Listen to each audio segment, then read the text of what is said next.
ಅಥೈವ ಪ್ರಾಣ ಅಂತನ್ನೋದರಲ್ಲಿ ಈ ಪ್ರಾಣ ಅಂತನ್ನೋ ಮಾತಿಗೆ ಏನು ವಾಯು ವಿಕಾರವೇ ಅದು ನಮ್ಮ ಪಂಚಪ್ರಾಣಗಳು ದಶಪ್ರಾಣಗಳು ಅದು ಏಕಾದಶ ಪ್ರಾಣಗಳು ಅಂತ ಹೇಳ್ತೀವಲ್ಲ, ಈ ಪ್ರಾಣಗಳೇ ಪ್ರಾಣಾಪಾನ ವ್ಯಾನ ಉದಾನ ಈಗ ದೇಹಕ್ಕೆ ಧಾರಕವಾಗಿರ್ತಕ್ಕಂಥ ಪ್ರಾಣಿಗಳೇ ಅಥವಾ ಪ್ರಾಣ ಅಂತನ್ನೋದಕ್ಕೆ ಬ್ರಹ್ಮಶಬ್ದವೇ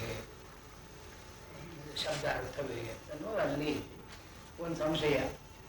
ಅಥೈವ ಪ್ರಾಣ ಸೂತ್ರ ಬಂದಾಗ ಪ್ರಾಣ ಅಂದರೆ ಬ್ರಹ್ಮನಿಗೆ ಅಸ್ಪಷ್ಟ ಲಿಂಗವನ್ನಾಗಿ ಹೇಳ್ತಾರೆ. ಇದು ಯಾವುದು? ಪ್ರಾಣ ಅಂತಂದರೆ ವಾಯು ವಿಕಾರವಾದ ಪ್ರಾಣವು ಸಾಮಾನ್ಯವಾಗಿ ಪ್ರಸಿದ್ಧ ಅರ್ಥ ಯಾವುದು ಪ್ರಾಣ ಹೋಯಿತು ಅಂದರೆ ವಾಯು ವಿಕಾರಗಳು ಹೋಯಿತು ಅಂತಲೇ ಅರ್ಥ. ಹಾಗೆ ಹೇಳಬೇಕೆ ಅಥವಾ ಅಥೈವ ಪ್ರಾಣ ಅಂತನ್ನೋದಲ್ಲಿ ಬ್ರಹ್ಮ ಅಂತನ್ನೋದನ್ನೇ ಹೇಳಬೇಕೆ ಅಂತ ಅಲ್ಲಿ ಜಿಜ್ಞಾಸೆ. ವಿಷಯವಾಕ್ಯವನ್ನು ಛಾಂದೋಗ್ಯ ಉಪನಿಷತ್ತಿನಲ್ಲಿ 1ನೇ ಅಧ್ಯಾಯ 11ನೇ ಖಂಡ ಅದರಲ್ಲಿ ಬರ್ತಕ್ಕಂಥ ಒಂದು ಪ್ರಾಣ ಸಂವಾದವನ್ನು ಒಂದು ಪ್ರಾಣ ದೃಷ್ಟಿಯನ್ನು ಹೇಳಬೇಕು. ಇಲ್ಲಿ ಇದಕ್ಕೆ ಪ್ರಾಣವಿದ್ಯಾ ಅಂತ ಕರೀತಾರೆ. ಈ ವಿದ್ಯೆಗೆ ಪ್ರಾಣವಿದ್ಯಾ ಅಥವಾ ಪ್ರಸ್ತಾವ ಪ್ರಾಣವಿದ್ಯಾ ಅಂತ ಕರೆಯೋದು ಉಂಟು, ಅಥವಾ ಪ್ರಸ್ತಾವ ಪ್ರಾಣ ದೃಷ್ಟಿವಿದ್ಯಾ ಅಂತ ಕರೆಯುವುದು ಉಂಟು. ಯಾಕೆಂದರೆ ಇಲ್ಲಿ ಪ್ರಾಣ ಅಂತ ಅನ್ನೋದ್ರ ಕಡೆ ನಮ್ಮ ದೃಷ್ಟಿ ಇರಬೇಕು, ಬುದ್ಧಿ ಮಾತ್ರ ಬ್ರಹ್ಮನಲ್ಲಿ ಇರಬೇಕು. ಈ ಪ್ರಾಣವೇ ಬುದ್ಧಿ, ಪ್ರಾಣ ಬ್ರಹ್ಮ ಅಂತನ್ನೋದನ್ನು ಪರಿಗಣಿಸಬೇಕಾದ್ರೆ ಪ್ರಾಣದ ಕಡೆ ದೃಷ್ಟಿ, ಬ್ರಹ್ಮನ ಕಡೆ ಬುದ್ಧಿ. ಇದನ್ನು ಪ್ರತೀಕೋಪಾಸನ ಪ್ರತೀಕವತಿ ಇತ್ಯಾದಿಯಾಗಿ ಉಪಾಸನೆಯನ್ನು ಹೇಳ್ತಾರಲ್ಲ, ಆ ಉಪಾಸನೆಗೆ ಸೇರಿತ್ತು ಇದು ಪ್ರಾಣವಿದ್ಯಾ ಪ್ರಾಣ ಉಪಾಸನ. ಇದಕ್ಕೆ ವಿಷಯವಾಕ್ಯ ಛಾಂದೋಗ್ಯದಲ್ಲಿ ಒಬ್ಬ ಉಷಸ್ತಿ ಚಾಕ್ರಾಯಣ ಅಂತನೋ ಒಬ್ಬ ಜ್ಞಾನಿ ಕುರು ದೇಶದಲ್ಲಿ, ಕುರುಪಂಚಾರ ದೇಶದಲ್ಲಿ, ಕುರುಗಳ ವಿಭಾಗದಲ್ಲಿ ಇಭ್ಯಗ್ರಾಮ ಅಂತನ್ನೋಲ್ಲಿ ಇರ್ತಾನೆ. ಆ ದೇಶಕ್ಕೆ ಬರಗಾಲ ಬಂದು ತುಂಬ ಬಡತನ ಬರುತ್ತೆ ಇವನಿಗೆ. ಅವನಿಗೇನು ತಿನ್ನೋದಕ್ಕೆ ಕೂಡ ಏನಿರದೇನೆ ಆನೆ ಮಾವಟಿಗರ ಹತ್ರ ಹೋಗಿ ಸ್ವಲ್ಪ ಹುರುಳಿ ಕೊಡು, ಹುರುಳಿ ಯಾರೋ ತಿಂದು ಜೀವನ ಮಾಡ್ಕೊಳ್ತೀನಿ ಅಂತ ಹೇಳಿ ಕೇಳ್ತಾನೆ. ಆಗ ಅಲ್ಲಿಂದ ಅವನಿಗೆ ಇಲ್ಲೊಬ್ಬ ರಾಜ ಯಜ್ಞ ಮಾಡ್ತಿದ್ದಾನೆ ಅಂತ ಸುದ್ದಿ ಬಂದು ಆ ರಾಜನ ಹತ್ರ ಯಜ್ಞದ ಹತ್ರ ಹೋಗ್ತಾನೆ. ಯಜ್ಞದಲ್ಲಿ ಪ್ರಸ್ತೋತೃ, ಉದ್ಗಾತೃ, ಪ್ರತಿಹತೃ 3 ಜನ ಋತ್ವಿಕ್ ಜನ ಕೂತ್ಕೊಂಡಿದ್ದಾಗ ಇವನು ಅವರ ಪಕ್ಕದಲ್ಲಿ ಹೋಗಿ ಕೂತ್ಕೊಳ್ತಾನೆ. ಅವನು ಪ್ರಸ್ತೋತ, ಉದ್ಗಾತ, ಪ್ರತಿಹರ್ತ ಇವರು ಯಾಗ ಮಾಡೋದಕ್ಕೆ ಮುಂಚೆ, ಅಲ್ಲಿ ಹೋಮ ಮಾಡೋದಕ್ಕೆ ಮುಂಚೆ ಒಂದು ಸಾಮ ಭಾಗವನ್ನು ಭಕ್ತಿ ಅಂತ ಕರೀತಾರೆ. ಸಾಮ ಭಕ್ತಿಯನ್ನು ಆ ಪಠಣ ಮಾಡಿ ಅವರು ಹೋಮ ಮಾಡಬೇಕು. ಈ ಪಠಣ ಮಾಡುವಾಗ ಇವನು ಆ ಪ್ರಸ್ತೋತ್ರವನ್ನು, ಉದ್ಗಾತ್ರವನ್ನು, ಪ್ರತಿಹರ್ತೃವನ್ನು ನೀನು ಈ ಮಂತ್ರ ಹೇಳ್ತಾ ಇದ್ದೀಯಲ್ಲ, ಈ ಮಂತ್ರಕ್ಕೆ ಒಂದು ದೇವತೆ ಇದೆಯಲ್ಲ, ಈ ದೇವತೆ ನಿನಗೆ ಗೊತ್ತೋ, ತಿಳಿದಿದೆಯೋ ನೀನು? ಆ ದೇವತೆಯನ್ನು ತಿಳಿದೇನೆ ನೀನು ಈ ಮಂತ್ರವನ್ನು ಹೇಳಿದ್ದಾದರೆ ಈ ಮಂತ್ರ ಮೂರ್ಧಾತೆ ವಿಪದೇಶ್ಯತಿ, ನಿನ್ನ ತಲೆ ಬಿದ್ದು ಹೋಗುತ್ತೆ, ಅದನ್ನು ನಿನಗೆ ಅದ್ರ ಪ್ರಯೋಜನ ಆಗೋಲ್ಲ ಅಂತ ಹೇಳ್ತಾನೆ. ಆಗ ಅವರು ಇದು ಏನು ಅರ್ಥ ಅಂತ ಗೊತ್ತಿರದೇನೆ, ರಾಜ ನೀನೇ ಋತ್ವಿಕ್ ಆಗು ಅಂತ ಹೇಳ್ತಾನೆ. ನಾನು ಋತ್ವಿಕ್ ಆಗಲ್ಲ, ಅವರೇ ಮಾಡಲಿ, ಅವ್ರಿಗೆ ಎಷ್ಟು ದಕ್ಷಿಣೆ ಕೊಡ್ತೀಯೋ ನನಗೆ ದಕ್ಷಿಣೆ ಬಡತನ. ಆದ್ದರಿಂದ ಅವ್ರಿಗೆ ಕೊಡೋ ದಕ್ಷಿಣೆಯಲ್ಲಿ ನನಗೆ ದಕ್ಷಿಣೆ ನನಗೆ ಕೊಡು, ನಾನು ಇದಕ್ಕೆ ಅರ್ಥ ಹೇಳ್ತೀನಿ ಅಂತ ಹೇಳ್ತಾನೆ. ಇದರಲ್ಲಿ ಸಂದರ್ಭ ಛಾಂದೋಗ್ಯ. ಅಹೈನಂ ಪ್ರಸ್ತೋತೋಪಸಾದ. ಆ ಉಷಸ್ತಿ ಚಾಕ್ರಾಯಣನ ಹತ್ರ ಈ ಪ್ರಸ್ತೋತ ಅನಂತರದಲ್ಲಿ ಬಂದು ಅವನನ್ನು ಕೇಳಿದ. ಪ್ರಸ್ತೋತರ್ಯ ದೇವತಾ ಪ್ರಸ್ತಾವಮನ್ವಾಯತ್ತ ತಾಂ ಚೇದ ವಿದ್ವಾನ್ ಪ್ರಸ್ತೋಷ್ಯತಿ ತೇ ಮೂರ್ಧಾ ವಿಪತಿಷ್ಯತೀತಿ ಮಾ ಭಗವಾನ್ ಅವೋಚತ್ ಕಥಮಾಸಾ ದೇವತೇತಿ. ಅವನು ಪ್ರಸ್ತೋತ್ರ ಬಂದು ಕೇಳ್ತಾನೆ, ನೀನು ಮೊದಲು ಯಾವ ದೇವತೆಯನ್ನು ಉದ್ದೇಶಿಸಿ ಈ ಸಾಮಭಾಗ ಇದೆಯೋ ಇದನ್ನು ತಿಳ್ಕೊಳ್ಳದೆ ನೀನು ಈ ಪ್ರಸ್ತಾವವನ್ನು ಹೇಳಿದ್ದಾದರೆ ನಿನ್ನ ತಲೆ ಬಿದ್ದು ಹೋಗುತ್ತೆ ಅಂತ ನೀನು ಹೇಳಿದೆಯಲ್ಲ, ಯಾವುದಾ ದೇವತೆ ನನಗೆ ಹೇಳು ಅಂತ ಕೇಳ್ತಾನೆ. ಆಗ ಪ್ರಾಣ ಇತಿ ಹೋವಾಚ. ನೀನು ಹೇಳೋ ಪ್ರಾಣಕ್ಕೆ ದೇವತೆ ನೀನು ಹೇಳೋ ಪ್ರಸ್ತಾವಕ್ಕೆ ಪ್ರಾಣ ಅಂತನ್ನೋದು ದೇವತೆ. ಸರ್ವಾಣಿ ಹವಾ ಇಮಾನಿ ಭೂತಾನಿ ಪ್ರಾಣಮೇವಾತಿ ಸಂವಿಶಂತಿ ಪ್ರಳಯ ಕಾಲದಲ್ಲಿ ಎಲ್ಲ ಪ್ರಾಣಿಗಳೂ ಕೂಡ ಪ್ರಾಣನಲ್ಲಿ ಮರೆಯಾಗುತ್ತವೆ. ಸರ್ವಾಣಿ ಭೂತಾನಿ ಪ್ರಾಣಂ ಏವ ಗಭಿಸಂವಿಶಂತಿ, ಪ್ರಾಣದಲ್ಲಿ ಹೋಗಿ ಮರೆಯಾಗುತ್ತೆ. ಮತ್ತು ಉತ್ಪತ್ತಿ ಕಾಲದಲ್ಲಿ ಪ್ರಾಣಂ ಅಭ್ಯುಜ್ಜಿಹತೆ, ಪ್ರಾಣದಿಂದಲೇ ಹೊರಗೆ ಬರುತ್ತವೆ, ಪ್ರಾಣವನ್ನು ಬಿಟ್ಟು ಹೊರಗೆ ಬರುತ್ತವೆ. ಸೈಷಾ ದೇವತಾ ಪ್ರಸ್ತಾವನ್ವಾಯತ್ತ, ಈ ದೇವತೆ ಆ ಪ್ರಸ್ತಾವಕ್ಕೆ ಅಧಿಕೃತವಾದದ್ದು. ತಾಂ ಚೇದ ವಿದ್ವಾನ್ ಪ್ರಸ್ತೋಷ್ಯೋ, ಇದನ್ನು ತಿಳ್ಕೊಳ್ಳದೆ ನೀನು ಪ್ರಸ್ತಾವವನ್ನು ಹೇಳಿದ್ದಾದರೆ ಏನು ಪ್ರಯೋಜನ? ಅರ್ಥ ತಿಳ್ಕೊಳ್ಳದೆ ಮಂತ್ರದ ಪ್ರಯೋಗ ಇದ್ರೆ ಮೂರ್ಧಾತೆ ವಿಪತಿಷ್ಯತಿ, ನಿನ್ನ ತಲೆ ಬಿದ್ದು ಹೋಗುತ್ತೆ. ಆದ್ದರಿಂದ ಅರ್ಥಯುಕ್ತವಾಗಿಯೇ ಮಂತ್ರವನ್ನು ಹೇಳ್ತಕ್ಕದ್ದು. ಅರ್ಥ ಇಲ್ಲದೆ ಅದರ ತಾತ್ಪರ್ಯ ತಿಳಿಕೊಡದೇನೆ ಈ ಪ್ರಸ್ತಾವವನ್ನು ಹೇಳಬಾರದು. ಇಲ್ಲಿ ಹೀಗೆ ಅಲ್ಲಿ ಪ್ರಸ್ತಾವ ಅಂತ ಅವನಿಗೆ ಹೇಳ್ತಾನೆ. ಉದ್ಗಾತೃವಿಗೆ ಉದ್ಗೀತ ಅಂತನ್ನೋದನ್ನು ಹೇಳ್ತಾನೆ. ಆ ಪ್ರತಿಹರ್ತೃವಿಗೆ ಅನ್ನ ಅಂತ ಹೇಳ್ತಾನೆ. ಹೀಗೆ ಪ್ರಸ್ತಾವೋದ್ಗೀತ ಪ್ರತಿಹಾರ ಭಕ್ತಿ ಪ್ರಾಣ ಆದಿತ್ಯ ಅನ್ನಾಹ, ಪ್ರಾಣ ಆದಿತ್ಯ ಅನ್ನ ಇವು ಈ ದೃಷ್ಟ್ಯ ಉಪಾಸೀತ ಇತಿ ಸಮುದಾಯಾರ್ಥ. ಶಂಕರಾಚಾರ್ಯರು ಹೀಗೆ ಈ ಒಂದು ಛಾಂದೋಗ್ಯದ ಒಂದು ವಿಷಯವಾಕ್ಯ ಇದೆಯಲ್ಲ, ಇದರ ತಾತ್ಪರ್ಯ ಏನು? ಇದೊಂದು ಆಖ್ಯಾಯಿಕೆ, ಇದೊಂದು ಕಥೆ ಆಯಿತು. ಈ ಕಥೆಯಲ್ಲಿ ಬರತಕ್ಕ ತಾತ್ಪರ್ಯ ಏನು ಅಂದರೆ, ಇಲ್ಲಿ ಪ್ರಾಣ, ಈ ಪ್ರಸ್ತಾವದಲ್ಲಿ ಪ್ರಾಣ, ಉದ್ಗೀತದಲ್ಲಿ ಆದಿತ್ಯ, ಪ್ರತಿಹಾರದಲ್ಲಿ ಅನ್ನ, ಇದು ಮೂರು ದೇವತೆಗಳು ಅಂತ ಉಪಾಸನೆ ಮಾಡತಕ್ಕದ್ದು. ಉಪಾಸೀತ ಇತಿ ಸಮುದಾಯಾರ್ಥ. ಇಲ್ಲಿ ಸಮುದಾಯಾರ್ಥ ಇದು. ಹೀಗೆ ಹೇಳಿದೆ, ಹೀಗೆ ಹೇಳಿ ದೃಷ್ಟ್ಯಾ ಉಪಾಸೀತ, ಈ ದೃಷ್ಟಿಯನ್ನು ಇಟ್ಟುಕೊಂಡು ಇವೆರಡೂ ಈ ಮೂರು ದೇವತೆಗಳು ಅಂತನ್ನೋ ದೃಷ್ಟಿಯಿಂದ ಉಪಾಸನೆ ಮಾಡತಕ್ಕದ್ದು. ಆದ್ದರಿಂದ ಇದಕ್ಕೆ ಪ್ರಸ್ತಾವ ಪ್ರಾಣ ದೃಷ್ಟಿ ವಿದ್ಯಾ ಅಂತ ಕರೆದಿದ್ದಾರೆ. ಪ್ರಾಣವನ್ನು ದೃಷ್ಟಿಯಾಗಿ ಇಟ್ಟುಕೊಳ್ಳೋದು. ಇದು ಪ್ರಾಣಾದ್ಯಾಪತ್ತಿ ಕರ್ಮ ಸಮೃದ್ಧಿರುವ ಫಲಂ. ಇದಕ್ಕೆ ಫಲ ಏನು? ಪ್ರಾಣವನ್ನೇ ಉಪಾಸನೆ ಮಾಡಿದರೆ ಈ ಪ್ರಾಣವನ್ನು ನಮ್ಮ ವಶದಲ್ಲಿ ಇಟ್ಕೊಳ್ತಕ್ಕಂಥದ್ದು, ಅಥವಾ ಯಾವುದಾದ್ರೂ ಒಂದು ಕರ್ಮವನ್ನು ಮಾಡ್ತಾ ಇದ್ರೆ ಆ ಕರ್ಮದ ಸಂಪೂರ್ಣ ಫಲವು ದೊರಕೋದು ಉಪಾಸನೆಯ ಫಲ ಅಂತ ಇಲ್ಲಿ ಹೇಳಿದ್ದಾರೆ ಆಚಾರ್ಯರು. ಅಲ್ಲಿ ಸೂತ್ರ ಭಾಷ್ಯದಲ್ಲಿ ಆ 1:1:9 ಅಲ್ಲಿ ಇದು ಈ ಪ್ರಾಣವೇ ಬ್ರಹ್ಮ ಅಂತ ಉಪಾಸನೆ ಮಾಡತಕ್ಕದ್ದು. ಶರೀರಕ್ಕೆ ಸನ್ನಿಹಿತವಾಗಿರತಕ್ಕಂಥ ಆದರೆ ಅಸ್ಪಷ್ಟವಾಗಿರತಕ್ಕಂಥ ಒಂದು ವಿವರವನ್ನು ಅಧಿಕರಿಸಿ ಉಪಾಸನೆಯನ್ನು ಮಾಡತಕ್ಕದ್ದು ಪ್ರಾಣೋಪಾಸನೆ ಅಂತ ಅನ್ನಿಸ್ಕೊಡುತ್ತಿದ್ದು. ಈ ಛಾಂದೋಗ್ಯದಲ್ಲೇನೆ 5ನೇ ಅಧ್ಯಾಯದಲ್ಲಿ 1ನೇ ಖಂಡದಲ್ಲಿ ಈ ಪ್ರಾಣವಿದ್ಯೆ ಅಂದರೆ ಬೃಹದಾರಣ್ಯಕದಲ್ಲಿ ಬರುತ್ತೆ. ಕೌಶೀತಿಕೆಯಲ್ಲಿ 10ನೇ ಅಧ್ಯಾಯದಲ್ಲಿ ಇದೇ ಪ್ರಾಣವಿದ್ಯೆ ಬರುತ್ತೆ. ಮತ್ತು ಛಾಂದೋಗ್ಯದಲ್ಲೂ ಬರುತ್ತೆ. ಛಾಂದೋಗ್ಯ, ಬೃಹದಾರಣ್ಯಕ, ಕೌಶೀತಿಕೆ 3ರಲ್ಲೂ ಕೂಡ ಈ ಪ್ರಾಣ ಹೇಗೆ ಶ್ರೇಷ್ಠ ಜ್ಯೇಷ್ಠ ಅಂತನ್ನೋದ್ರ ಬಗ್ಗೆ ಒಂದು ಉಪಾಸನೆಗೆ ಮಾರ್ಗವನ್ನು ಹೇಳಿದ್ದಾರೆ.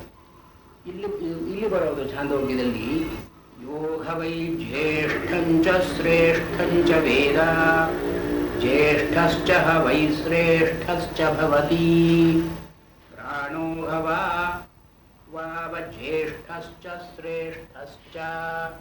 ಇಲ್ಲಿ ತತ್ಕೃತ ನ್ಯಾಯ ಅಂತ ಒಂದು ನ್ಯಾಯ. ತತ್ಕೃತು ಯಾವ ಸಂಕಲ್ಪ ಇದೆಯೋ ಅವನು ಹಾಗಾಗ್ತಾನೆ. ಮನಸ್ಸಿನಲ್ಲಿ ಏನು ಮಾಡಿಕೊಳ್ತಾನೋ ಅವನು ಹಾಗಾಗ್ತಾನೆ. ಸಂಕಲ್ಪದ ಅನುಕಾರವಾಗಿ ಯಥಾ ಕೃತು ತಥಾ ಭವಿಷ್ಯತಿ ಅಂತ ತತ್ಕೃತು ನ್ಯಾಯ. ಯಾವ ರೀತಿಯಾಗಿ ಸಂಕಲ್ಪ ಇದೆಯೋ ಮನುಷ್ಯ ಆ ರೀತಿಯಾಗಿ ಆಗ್ತಾನೆ. ತತ್ಕೃತು ನ್ಯಾಯ ಹೇಳ್ತಾರೆ. ಯೋಹ ವೈ ಜ್ಯೇಷ್ಠಂಚ ಶ್ರೇಷ್ಠಂಚ ವೇದ. ಯಾರು ಜ್ಯೇಷ್ಠವಾಗಿರುವುದನ್ನ ಶ್ರೇಷ್ಠವಾಗಿರುವುದನ್ನ ಉಪಾಸನೆ ಮಾಡ್ತಾನೆಯೋ ಅವನು ಏನಾಗ್ತಾನೆ? ಜ್ಯೇಷ್ಠ ಶ್ರೇಷ್ಠ ಚ ಭವತಿ, ಅವನು ಜ್ಯೇಷ್ಠನಾಗ್ತಾನೆ, ಶ್ರೇಷ್ಠನಾಗ್ತಾನೆ. ಇಲ್ಲಿ ಯಾವುದು ಜ್ಯೇಷ್ಠ ಶ್ರೇಷ್ಠ? ಪ್ರಾಣೋ ಭವಾವ ಜ್ಯೇಷ್ಠಶ್ಚ ಶ್ರೇಷ್ಠಶ್ಚ. ಈ ಪ್ರಾಣವೇ ಜ್ಯೇಷ್ಠವಾದದ್ದು, ಶ್ರೇಷ್ಠವಾದದ್ದು. ಈ ಜ್ಯೇಷ್ಠ ಅಂತನ್ನೋ ಮಾತಿಗೆ ವೃದ್ಧಸ್ಯ ಚ ಅಂತ ಒಂದು ಸೂತ್ರ ಇದೆ. ವೃದ್ಧಸ್ಯ ಚ ಜ್ಯಾದೇಶ. ಜ್ಯೇಷ್ಠ ಅಂತನ್ನೋ ಮಾತು ಅದರಲ್ಲೇ ಧಾತು ಇಲ್ಲ. ವೃದ್ಧಸ್ಯ ಚ ಅಂತ ಅದರ ಸೂತ್ರ. ವೃದ್ಧಸ್ಯ ಚ, ವೃದ್ಧ ಅಂತನ್ನೋ ಮಾತಿಗೆ ಜ್ಯಾ ಅಂತ ಆದೇಶ ಬಂದು ಜ್ಯೇಷ್ಠ ಅಂತ ಪದ ಆಗುತ್ತೆ.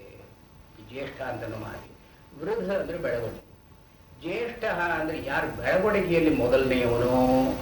ವಯಸ್ಸ ಜ್ಯೇಷ್ಠ ಅಂದರೆ ಅಗ್ರಿಮ, ಮೊದಲು ಬಂದವನು ಯಾರೋ ಅವನು ಜ್ಯೇಷ್ಠ. ಈ ಶ್ರೇಷ್ಠ ಅಂತನ್ನೋ ಮಾತಿಗೆ ಪ್ರಶಸ್ಯಸ್ಯ ಸ್ರಹ ಅಂತ ಅಂತ ಸೂತ್ರ. ಯಾವುದು ಪ್ರಶಸ್ತತರವಾಗಿದೆಯೋ, ಪ್ರಶಸ್ಯ ಅಂದರೆ ಯಾವುದು ಎಲ್ಲಕ್ಕಿಂತ ಮಿಗಿಲಾದದ್ದು, ಪ್ರಶಸ್ಯಸ್ಯ ಸ್ರಹ. ಈ ಸ್ರ ಅಂತನೋ ಆದೇಶ ಬಂದು ಶ್ರೇಷ್ಠ ಅಂತ ಆಗುತ್ತೆ. ಜ್ಯೇಷ್ಠ ಶ್ರೇಷ್ಠ ಎರಡು ಮಾತುಗಳು ಹೀಗೆ. ಯಾವುದು ಎಲ್ಲಕ್ಕೂ ಮೊದಲೋ, ಯಾವುದು ಎಲ್ಲಕ್ಕೂ ಮಿಗಿಲಾದದ್ದು, ಇದು ಜ್ಯೇಷ್ಠ ಶ್ರೇಷ್ಠ. ಇಲ್ಲಿ ಯಾವುದು ಪ್ರಾಣ ಅವಾವ ಜ್ಯೇಷ್ಠ ಶ್ರೇಷ್ಠ ಚ. ಪ್ರಾಣವೇ ಎಲ್ಲಕ್ಕಿಂತ ಮೊದಲಾದದ್ದು, ಎಲ್ಲಕ್ಕಿಂತಲೂ ಮಿಗಿಲಾದದ್ದು. ಕಥಂ ಶ್ರೇಷ್ಠ ಅಂದರೆ ಇಲ್ಲಿ ಆಚಾರ್ಯರ ಭಾಷ್ಯದಲ್ಲಿ ಏನು ಹೇಳ್ತಾರೆ? ಇಂದ್ರಿಯಾಪೇಕ್ಷೆಯ ಶ್ರೇಷ್ಠ. ಇಂದ್ರಿಯಗಳನ್ನೆಲ್ಲ ನೋಡಿದ್ರೆ ಗರ್ಭದಲ್ಲಿ ಮೊಟ್ಟ ಮೊದಲು ಅಭಿವ್ಯಕ್ತಿಗೊಳ್ಳೋದು ಪ್ರಾಣ. ಆ ಪ್ರಾಣ ಒಂದು ಸಾರ್ತಿ ಬಂದ ಮೇಲೆ ಗರ್ಭ ಅಂತ ಅನ್ನೋದು ಬೆಳೆಯುತ್ತೆ. ಇದನ್ನು ಹೇಳ್ತಾ ಕಥಂ ಗರ್ಭಸ್ಥೇ ಪುರುಷೇ ಪ್ರಾಣಸ್ಯ ವೃತ್ತಿ ವಾಗಾದಿಭ್ಯ ಪೂರ್ವಂ ಲಬ್ಧಾತ್ಮಿಕಾ ಭವತಿ. ಪ್ರಾಣೋ ಜ್ಯೇಷ್ಠ ವಯಸ ತೇನ ಗರ್ಭೋ ವಿವರ್ಧತೆ. ಹುಟ್ಟುವುದಕ್ಕೆ ಮೊದಲು ಪ್ರಾಣ ಅಂತ ಕಾಣಿಸಿಕೊಳ್ಳುತ್ತೆ. ಪ್ರಾಣ ಅಂತ ಕಾಣಿಸಿಕೊಂಡಾಗ ಈ ಗರ್ಭ ಅಂತ ಅನ್ನೋದು ಬೆಳೆಯುತ್ತೆ. ಬೆಳೆದ ಮೇಲೆ ಮಿಕ್ಕ ಇಂದ್ರಿಯಗಳೆಲ್ಲ ಹೊರಗೆ ಬರುತ್ತೆ. ಚಕ್ಷುರಾದಿಸ್ಥಾನಾವಯವ ನಿಷ್ಪತ್ತೌ ಸತ್ಯಾಂ ಪಶ್ಚಾತ್ ವಾಗಾದೀನಾಂ ವೃತ್ತಿಲಾಭ. ಮಿಕ್ಕಾದಿ ಇಂದ್ರಿಯಗಳು ಅವಕ್ಕೆ ಜ್ಯೇಷ್ಠತ್ವ ಇಲ್ಲ. ಯಾಕೆ ಅಂದರೆ ಅವಕ್ಕೆ ಒಂದೊಂದು ಗೋಳಕ ಅಂತ ಇರಬೇಕು. ಕಣ್ಣಿಗೆ ಚಕ್ಷುರ್ಗೋಳಕ ಅಂತ ಇರಬೇಕು, ಕಿವಿಗೆ ಶ್ರೋತ್ರ ಗೋಳಕ ಅಂತ ಇರಬೇಕು. ಈಗ ಅವಯವಗಳು ಸಿದ್ಧವಾದ ಮೇಲೆ ಆಯಾ ವೃತ್ತಿಗಳಾಗುತ್ತೆ. ಅವಯವಗಳು ಸಿದ್ಧವಾಗುವವರೆಗೆ ಆ ವೃತ್ತಿಗಳಿಲ್ಲ. ಈ ಅವಯವಗಳು ಸಿದ್ಧವಾಗುವುದು, ಅದಕ್ಕೆ ವೃತ್ತಿ ಸಂಘಟಿತವಾಗುವುದು ಪ್ರಾಣದಿಂದಲೇ ಆಗುತ್ತೆ. ಪ್ರಾಣ ಮೊದಲಿದ್ದಾಗ ಮಿಕ್ಕದ್ದೆಲ್ಲ ಕಾಣಿಸಿಕೊಳ್ಳುತ್ತೆ. ಆದ್ದರಿಂದ ಜ್ಯೇಷ್ಠ. ಈ ಶ್ರೇಷ್ಠ ಅಂತ ಅನ್ನೋದು ಇಲ್ಲಿಯೇ ಬರೋ ಮಾತಲ್ಲ, ಅದು ಮುಂದೆ 12ನೇ ಮಂತ್ರದ, ಇಲ್ಲಿ 1 ರಿಂದ 15 ಮಂತ್ರಗಳವರೆಗೆ 5ನೇ ಅಧ್ಯಾಯದಲ್ಲಿ 1ನೇ ಖಂಡ ಮತ್ತು 1 ರಿಂದ 15 ಮಂತ್ರಗಳವರೆಗೆ ಈ ಪ್ರಾಣ ಅಂತ ಈ ಪ್ರಾಣವಿದ್ಯೆಯನ್ನು ಹೇಳ್ತಾರೆ. ಇಲ್ಲಿ ಈ 12ನೇ ಮಂತ್ರದಲ್ಲಿ ಶ್ರೇಷ್ಠ ಹೇಗೆ ಅಂತ ಹೇಳ್ತಾರೆ. ಈ ಶ್ರೇಷ್ಠ ಅಂತನ್ನೋದನ್ನು ಹೇಳುವಾಗ ಒಂದು ಪ್ರಾಣ ಸಂವಾದ ಅಂತ ಒಂದು ಆಖ್ಯಾಯಿಕೆ ಬರುತ್ತೆ. ಈ ಆಖ್ಯಾಯಿಕೆ ಅಂದರೆ ಪುರಾತನವಾದ ಕಥೆಯಲ್ಲಿ ಜ್ಞಾನ ಭಾಗ ಹೆಚ್ಚಾಗಿದ್ದು ಆ ವಿಷಯ ನಿರೂಪಣೆಯಲ್ಲಿ ಒಂದು ಸ್ವಾರಸ್ಯ ಇದ್ರೆ ಅದನ್ನು ಆಖ್ಯಾಯಿಕ ಅಂತ ಕರೀತಾರೆ. ಆಖ್ಯಾಯಿಕ ಅಂತ ಮಾತಿಗದ ಅರ್ಥ. ಇದು ಒಂದು ಪುರಾತನವಾದ ಆಖ್ಯಾಯಿಕೆ ಇದೆ. ಈ ಆಖ್ಯಾಯಿಕೆ ಏನು? ಅರಹ ಪ್ರಾಣ ಅಹಂ ಶ್ರೇಯಸಿ ವ್ಯೋದಿರೇ ಅಹಂ ಶ್ರೇಯಾನಸ್ಮೀತಿ. ಒಂದು ಸಾರ್ತಿ ಪ್ರಾಣಗಳು, ಇಲ್ಲಿ ಪ್ರಾಣ ಅಂದರೆ ಇಂದ್ರಿಯಗಳನ್ನು ಕೂಡಿಸಿ ಪ್ರಾಣ ಅಂತನ್ನೋ ಮಾತನ್ನೇ ಹೇಳಿದ್ದಾರೆ. ಎಲ್ಲ ಇಂದ್ರಿಯಗಳಿಗೂ ಪ್ರಾಣ ಅಂತನ್ನೋದು ಒಂದು ಒಂದು ಒಂದು ರೂಢಿಯಲ್ಲಿ ಬರತಕ್ಕಂಥ ಪ್ರಯೋಗ. ಒಂದು ಸಾರ್ತಿ ಪ್ರಾಣಾಹ ಅಹಂ ಶ್ರೇಯಸಿ ವ್ಯೂದಿರೇ, ನಾನು ದೊಡ್ಡವನು ಅಂತ ಹೇಳಿ ವ್ಯೂದಿರೇ ವಿವಾದ ಮಾಡಿದವು. ಜಗಳ ಮಾಡಿದ್ವು. ನಾನು ದೊಡ್ಡವನು, ನಾನು ಅಹಂ ಶ್ರೇಯಾನಸ್ಮಿ, ಅಹಂ ಶ್ರೇಯಾನಸ್ಮಿ, ಕಣ್ಣು ಕಿವಿ ಮುಂತಾದವೆಲ್ಲ ನಾನು ದೊಡ್ಡವನು, ನಾನು ದೊಡ್ಡವನು ಅಂತ ಜಗಳ ಮಾಡಿದ್ವು. ದೇಹ ಪ್ರಾಣ ಪ್ರಜಾಪತಿಂ ಪಿತರಂ ಏತ್ಯ ಊಚುಃ. ಈ ಪ್ರಾಣಿಗಳು ತಮ್ಮಲ್ಲಿ ಇದನ್ನು ಬಗೆಹರಿಸಿಕೊಳ್ಳಾರದೇನೆ ತಮ್ಮ ತಮ್ಮ ತಂದೆ ಪ್ರಜಾಪತಿಯ ಹತ್ರ ಹೋಗಿ, ಬ್ರಹ್ಮ ಪ್ರಜಾಪತಿಯ ಹತ್ರ ಹೋಗಿ ಕೇಳಿದವು. ಏತ್ಯ ಊಚುಹು, ಅವನ ಬಳಿ ಬಂದು ಕೇಳಿದವು. ಭಗವನ್ ಕೋನ ಶ್ರೇಷ್ಠ ಇತಿ, ನಮ್ಮಲ್ಲಿ ನಮ್ಮಗಳ ನಡುವೆ ಯಾರು ಶ್ರೇಷ್ಠನಾದವನು ಯಾರು ಅಂತ ಕೇಳಿದವು. ತಾನ್ ಹೋವಾಜಯಸ್ಮಿನ್ ವವುತ್ಕ್ರಾಂತೆ ಶರೀರಂ ಪಾಪಿಷ್ಠತರಮಿವ ದೃಶ್ಯೇತ ಸವಶ್ರೇಷ್ಠ ಇತಿ. ಅವನು ಹೇಳಿದ, ತಾನ್ ಉವಾಚ, ಅವನು ಈ ಪ್ರಾಣಿಗಳಿಗೆ ಹೇಳಿದ, ಯಸ್ಮಿನ್ ವಹ ಉತ್ಕ್ರಾಂತೆ, ನಿಮ್ಮಲ್ಲಿ ಯಾವ ಪ್ರಾಣ ಶರೀರವನ್ನು ಬಿಟ್ಟು ಮೇಲೆದ್ದು ಹೋದರೆ, ಉತ್ಕ್ರಾಂತೆ ಶರೀರಂ ಪಾಪಿಷ್ಠಮಿವ ದೃಶ್ಯೇತ, ಯಾವುದಾದರೂ ಒಂದು ಪ್ರಾಣ ಇಲ್ಲಿಂದ ಹೊರಗೆ ಹೋದರೆ ಆ ಶರೀರ ಪಾಪಿಷ್ಠಂ ಇವ, ಅಂದ್ರೆ ಏನು, ತುಂಬಾ ನಿಕೃಷ್ಟವಾಗಿ, ಕುಣಪಂ ಅಸ್ಪೃಶ್ಯಂ ಅಶುಚಿ ದೃಶ್ಯೇತ, ಅದು ಒಂದು ಹೆಣದಾಗಿ ಕಾಣುತ್ತೆ, ಅದನ್ನು ನಾವು ಮುಟ್ಟಬಾರದು ಅಂತನೋ ಹಾಗೆ ಅಸ್ಪೃಶ್ಯವಾಗಿ ಇರುತ್ತೆ. ಅಶುಚಿ, ಅದು ಕೊಳೆಯಾಗಿರುತ್ತೆ. ಯಾವುದು ಹೊರಗೆ ಹೋಗಲಾಗಿ ಶರೀರ ಹೀಗಾಗುತ್ತೋ, ಅಂದರೆ ಶರೀರ ಅನವಸ್ಥಿತಿ, ಯಾವುದು ಇಲ್ಲದೆ ಇದ್ರೆ ಶರೀರದ ಇರುವಿಕೆಯೂ ಇಲ್ಲವೋ, ಅನವಸ್ಥಿತಿ, ಶರೀರ ಅನವಸ್ಥಿತಿ, ಇದು ಸವಹ ಶ್ರೇಷ್ಠ. ಇಲ್ಲಿ ಆಚಾರ್ಯರು ಕಾಕ್ವಾ ವದತಿ, ಇದು ಒಂದು ಕಾಕು ಅಂತ ಹೇಳ್ತಾರೆ. ಕಾಕು ಅಂದ್ರೆ ಏನು, ನೇರವಾಗಿ ನೀನು ದೊಡ್ಡವನು ನೀನು ದೊಡ್ಡವನಲ್ಲ ಅಂತ ಹೇಳಿದ್ರೆ ಅವರಿಗೆ ಅಸಮಾಧಾನ ಆಗಬಹುದು. ನೇರವಾಗಿ ತಾನು ಹೇಳಿದ್ದೇನೆ, ಪರೋಕ್ಷವಾಗಿ ಬಳಸಾಗಿ ನೀವೇ ತಿಳ್ಕೊಳ್ಳಿ, ನಾನಿಷ್ಟು ಹೇಳಿದ್ದೀನಿ, ಇದರಲ್ಲಿ ಯಾರು ಅಂತ ನೀವೇ ನಿರ್ಧಾರ, ಇದು ಕಾಕು. ಕಾಕ್ವಾ ವದತಿ, ಈ ಕಾಕುವಿನಿಂದ ಪ್ರಜಾಪತಿ ಹೇಳಿದ. ಇತ್ಯವೋಚತ ಕಾಕ್ವಾ ತದ್ದುಃಖಂ ಪರಿಜಹಿರುಷು, ಅವರಿಗೆ ತನ್ನ ಮಾತಿನಿಂದ ನೋವಾಗಬಾರದು ಅಂತನ್ನೋ ದೃಷ್ಟಿಯಿಂದ ಅದನ್ನು ಸೂಕ್ಷ್ಮವಾಗಿ, ಇದು ಶ್ರೇಷ್ಠತ್ವಕ್ಕೆ ಚಿಹ್ನೆ, ಯಾರು ಇಲ್ಲದೆ ಇದ್ರೆ ಶರೀರ ಉಳಿಯಲ್ವೋ, ಇವನು ಶ್ರೇಷ್ಠ, ನಿಮ್ಮಲ್ಲಿ ನಿರ್ಧಾರ ನೀವೇ ತಿಳ್ಕೊಳ್ಳಿ ಅದನ್ನ ಅಂತ ಹೇಳಿ. ಆಗ ತನ್ನ ಶ್ರೇಷ್ಠತೆಯನ್ನು ಪರೀಕ್ಷೆ ಮಾಡೋದಕ್ಕಾಗಿ ಸ್ವಶ್ರೇಷ್ಠ ಪರೀಕ್ಷಣಾಯ ವಾಗುಚ್ಚಕ್ರಾಮ, ಆ ದೇಹದಿಂದ ಈ ವಾಗ್ ಅಂತನೋ ಇಂದ್ರಿಯ ಹೊರಗೆ ಹೋಯಿತು. ಸಂವತ್ಸರಂ ಪ್ರೋಷ್ಯ, ಒಂದು ಸಂವತ್ಸರ ಕಾಲ ಪ್ರೋಷ್ಯ ಪ್ರವಾಸಂಕೃತ್ವ, ಎಲ್ಲಿಯೋ ತಿರುಗ್ತಾ ಇತ್ತು. ಪರ್ಯೇತ್ಯ, ಮತ್ತೆ ಹಿಂದಕ್ಕೆ ಬಂದು ಕೇಳಿತು. ಕಥಂ ಅಶಕತಾ ಋತೆ ಮಜ್ಜೀವಿತಂ, ನಾನು ಇಲ್ಲದೇನೆ ನೀವು ಹೇಗಿದ್ರಿ ಅಂತ ಹೇಳಿ ಮಿಕ್ಕಾದ ಪ್ರಾಣಿಗಳನ್ನೆಲ್ಲ ಕೇಳಿತು, ವಾದಿಂದ್ರಿಯ ಕೇಳಿತು.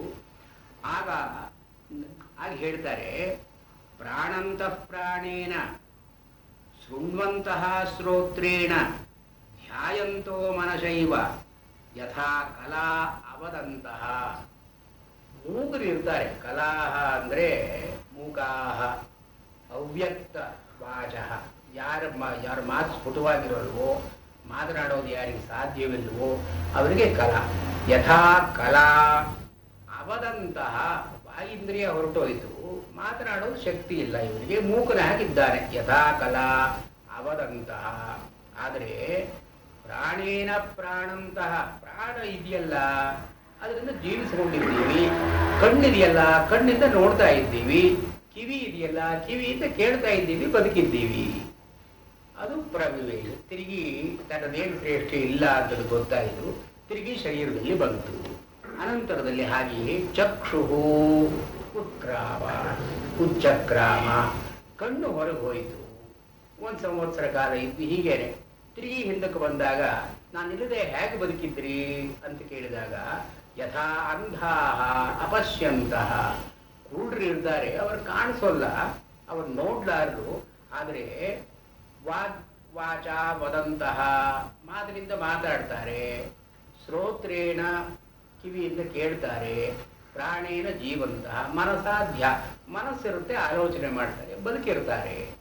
ಅನಂತರದಲ್ಲಿ ಶ್ರೋತ್ರ ಕಿವಿ ಹೊರಗೋಯ್ತು, ಒಂದು ಸಂವತ್ಸರ ಕಾಲ ಇದ್ದು ತಿರುಗಿ ಬಂದು ಇದೇ ಪ್ರಶ್ನೆಯನ್ನು ಕೇಳ್ತು. ಹಾಗೆ ಹೇಳ್ತಾರೆ, ಯಥಾ ಬದಿರ, ಕಿವುಡರಿರ್ತಾರೆ, ಅವ್ರಿಗೆ ಕೇಳೋದು ಶಕ್ತಿ ಇಲ್ಲ, ಆದರೆ ಕಣ್ಣಿಂದ ನೋಡ್ತಾರೆ, ಬಾಯಿಂದ ಮಾತನಾಡ್ತಾರೆ, ಪ್ರಾಣದಿಂದ ಜೀವಿಸಿರ್ತಾರೆ, ಮನಸ್ಸಿನಿಂದ ಆಲೋಚನೆ ಮಾಡ್ತಾರೆ, ಹೀಗಿರ್ತಾರೆ.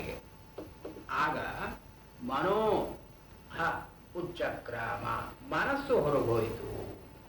ಅದು ಹಿಂದಕ್ಕೆ ಬಂದ ಮೇಲೆ ನಾನಿಲ್ಲದೆ ಹೇಗಿದ್ರಿ ಅಂತ ಕೇಳಿದಾಗ, ಯಥಾ ಬಾಲಾ ಮನಸಃ, ಈ ಮನಸ್ಸಿನ ಶಕ್ತಿ ಇಲ್ಲದೆ ಇದ್ದವರು ಬೆಪ್ಪರಿರ್ತಾರೆ, ಅಂಥವರು ಮಾತನಾಡ್ತಾರೆ, ಆಲೋಚನೆ ಮಾಡ್ತಾರೆ, ಎಲ್ಲವನ್ನೂ ಮಾಡ್ತಾರೆ, ಮನಸ್ಸೊಂದಿರೋಲ್ಲ ಅಷ್ಟೇನೆ.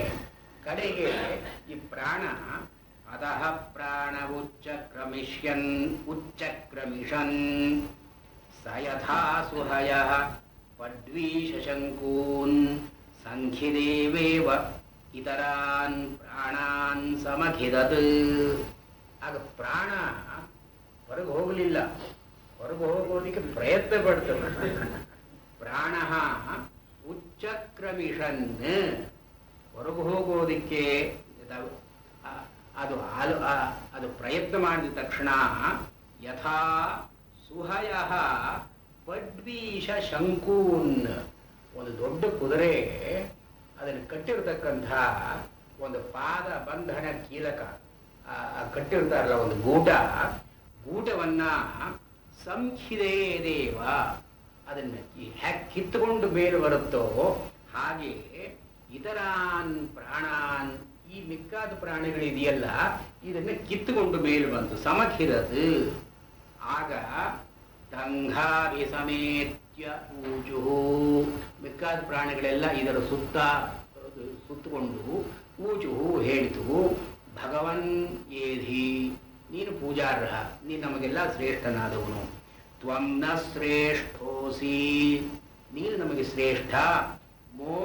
ಮೋತ್ಕ್ರಮೀಹಿ, ಇಲ್ಲಿಂದ ಹೋಗಬೇಡ ಅಂತ ಹೇಳಿತು.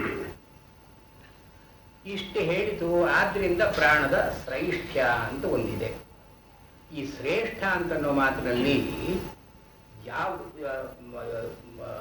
ಯಾವುದರಿಂದ ಎಲ್ಲವೂ ಇರುತ್ತೆಯೋ, ಯಾವುದಕ್ಕೆ ಅಧೀನವಾಗಿ ಎಲ್ಲ ವ್ಯಾಪಾರಗಳು ಇರುತ್ತೋ ಅದು ಶ್ರೇಷ್ಠ.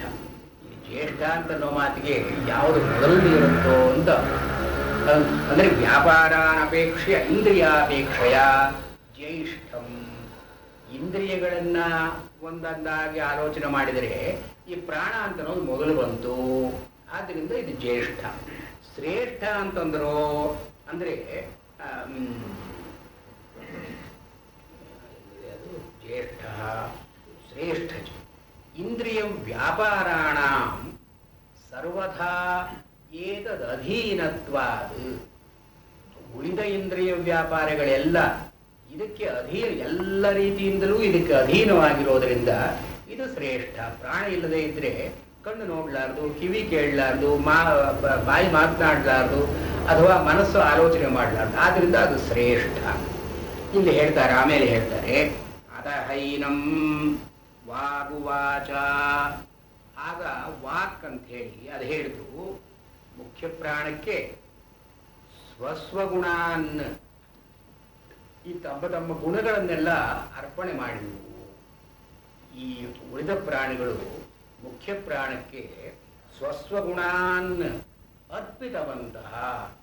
ಯಥಾ ವಿಷಃ ಕರ, ಹೇಗೆ ವರ್ತಕರು ರಾಜನಿಗೆ ಕಂದಾಯವನ್ನು ಕೊಡ್ತಾರೋ ಹಾಗೆಯೇ ಈ ಪ್ರಾಣಿಗಳೆಲ್ಲ ಈ ಮುಖ್ಯ ಪ್ರಾಣಕ್ಕೆ ತಮ್ಮ ಗುಣಗಳನ್ನ ಅರ್ಪಣೆ ಮಾಡಿದವು. ಸ್ವಸ್ವಗುಣಾನ್ ಅರ್ಪಿತವಂತಹ. ಆಚಾರ್ಯರ ಮಾತು. ವಾಗ್ವಾಚ, ವಾಕ್ ಹೇಳ್ತು, ಯದಹಂ ವಸಿಷ್ಠೋಸ್ಮಿ, ನನ್ನನ್ನು ಎಲ್ಲರೂ ವಸಿಷ್ಠ ಅಂತ ಕರೀತಾರೆ. ವಸಿಷ್ಠ ಅಂತನ್ನೋ ಮಾತು ಏನರ್ಥ? ವಸುಮತ್ತ, ಅನೇಕವಾದ ಧನ ಇರತಕ್ಕಂಥದ್ದು. ಅತಿಶಯೇನ ವಸುಮತ್ತತ್ವಂ,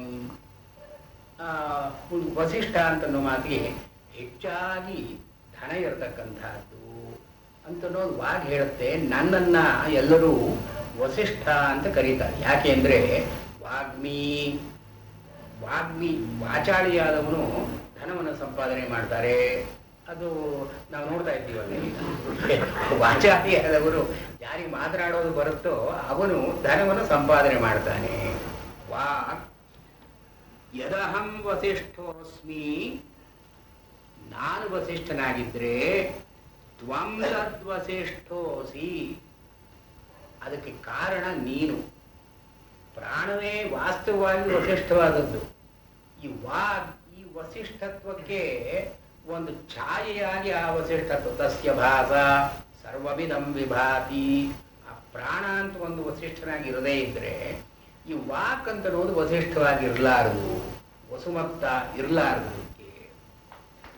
ಆಮೇಲೆ ಕಣ್ಣು ಹೇಳಿತು ಯದಹಂ ಪ್ರತಿಷ್ಠೋಸ್ಮಿ, ನನ್ನನ್ನು ಪ್ರತಿಷ್ಠೆ ಅಂತ ಕರೀತಾರೆ. ಪ್ರತಿಷ್ಠೆ ಅಂದರೆ ಸಮೇ ದುರ್ಗೇ ಚ ಪ್ರತಿಷ್ಠತಿ. ನಡೆಯುವಾಗ ಸಮನಾದ ದಾರಿ ಯಾವುದು, ತಿಟ್ಟು ಬೆಟ್ಟ ಇರತಕ್ಕಂಥ ಜಾಗ ಯಾವುದು, ಹೀಗೆ ಚಕ್ಷುಷಾ ಹಿ ಸರ್ವೋ ಚಕ್ಷುಷಾ ಹಿ ಸಮೇ ದುರ್ಗೇ ಚ ಪ್ರತಿಷ್ಠತಿ. ಬೃಹದಾರಣ್ಯಕದಲ್ಲಿ ಕಣ್ಣಿನಿಂದಲೇ ಮನುಷ್ಯ ನೆಟ್ಟಿಗೆ ನಿಲ್ಲುತ್ತಾನೆ. ಕಣ್ಣು ಇಲ್ಲದೆ ಇದ್ದರೆ ನಿಲ್ಲೋದು ಕಷ್ಟ. ತಿಷ್ಠತಿ ಅಸ್ಮಿನ್ ಲೋಕೆ ಅಮುಷ್ಮಿಂಚ, ಈ ಲೋಕದಲ್ಲಿ ಮುಂದಿನ ಲೋಕದಲ್ಲಿ ಕಣ್ಣು ಇದ್ದವನು ನಿಲ್ಲುತ್ತಾನೆ ಅಂತ ಹೇಳ್ತಾರಲ್ಲ, ಅದು ನೀನು ಪ್ರತಿಷ್ಠೆ. ಅದಕ್ಕೆ ಕಾರಣವಾಗಿ ನೀನಿದ್ದೀಯ. ತ್ವದಧೀನ ಮದ್ವೃತ್ತಿ, ನಿನಗೆ ಅಧೀನವಾಗಿ ನನ್ನ ವೃತ್ತಿ ಇರೋದು. ಆದ್ದರಿಂದ ವಾಸ್ತವವಾಗಿ ನನಗೆ ಪ್ರತಿಷ್ಠೆ ಅಂತನೋ ಕೀರ್ತಿ ಇದ್ರೆ ನಿನಗೆ ಸಲ್ಲಬೇಕಾದದ್ದು ಅದು. ಹಾಗೇನೆ ವಾಕ್ ಹೇಳ್ತು ಸಂಪತ್ ಅಂತ ನಾನು ಕರೀತಾರೆ. ಶ್ರೋತ್ರ ಈ ಕಿವಿ ಹೇಳುತ್ತೆ ನನ್ನನ್ನು ಸಂಪತ್ ಅಂತ ಕರೀತಾರೆ. ಯಾಕೆ ಅಂದರೆ ಈ ಕೇಳೋದ್ರಿಂದ ಈ ಮಾನುಷ ದೈವಾ ಕಾಮಾ ಸಂಪದ್ಯಂತೆ, ಈ ಮನುಷ್ಯನಿಗೆ ಸಹಜವಾದದ್ದು, ದೇವತೆಗಳಿಗೆ ಬೇಕಾದಂತಹದ್ದು ಎಲ್ಲ ಸಂಪತ್ತುಗಳು ಕೂಡ ಈ ಕೇಳ್ಮೆಯಿಂದ ಬರುತ್ತೆ. ಶ್ರೋತ್ರೇ ಹಿ ಸರ್ವೇ ವೇದಾಗಭಿಸಂಪನ್ನಾ ಅಂತ ಬೃಹದಾರಣ್ಯಕದಲ್ಲಿ ಬರುವ ಅದನ್ನ ಹೇಳ್ತಾರೆ. ನನ್ನನ್ನ ಸಂಪತ್ತು ಅಂತ ಕರೀತಾರಲ್ಲ, ವಾಸ್ತವವಾಗಿ ನೀನೇ ಸಂಪತ್ತು. ಮನಃ, ಆಮೇಲೆ ಮನಸ್ಸು ಹೇಳ್ತು ಸ್ವಾನಾಂ ಆಯತನ, ಅಂದರೆ ಮನ ಆಯತ್ತತ್ವಾತ್ ಸರ್ವೇಂದ್ರಿಯಾಣ, ಎಲ್ಲ ಇಂದ್ರಿಯ ವ್ಯಾಪಾರವೂ ಕೂಡ ಮನಸ್ಸನ್ನು ಅವಲಂಬಿಸಿರೋದರಿಂದ, ಮನಸ್ಸಿನಿಂದಲೇ ಎಲ್ಲ ವೃತ್ತಿಗಳು ಇರುವುದರಿಂದ ಇದನ್ನು ಆಯತನ ಅಂತ ಕರೀತಾರೆ. ಆಯತನ ಅಂದರೆ ವಿಶ್ರಾಂತಿ ಸ್ಥಾನ. ಎಲ್ಲ ಇಂದ್ರಿಯಗಳು ಕಡೆಯಲ್ಲಿ ಮನಸ್ಸಿನಲ್ಲಿ ನಿಲ್ಲಬೇಕು. ಮನಸ್ಸು ಹೇಳಿದ್ದು ನನ್ನನ್ನು ಆಯತನ ಅಂತ ಕರೀತಾರಲ್ಲ, ವಾಸ್ತವವಾಗಿ ನೀನೇ ಆಯತನ. ನೀನಿರೋ ಹೊತ್ತಿಗೆ ನನಗೆ ಆಯತನ ಅಂತ ಅನ್ನೋದು ಬಂದಿದೆ.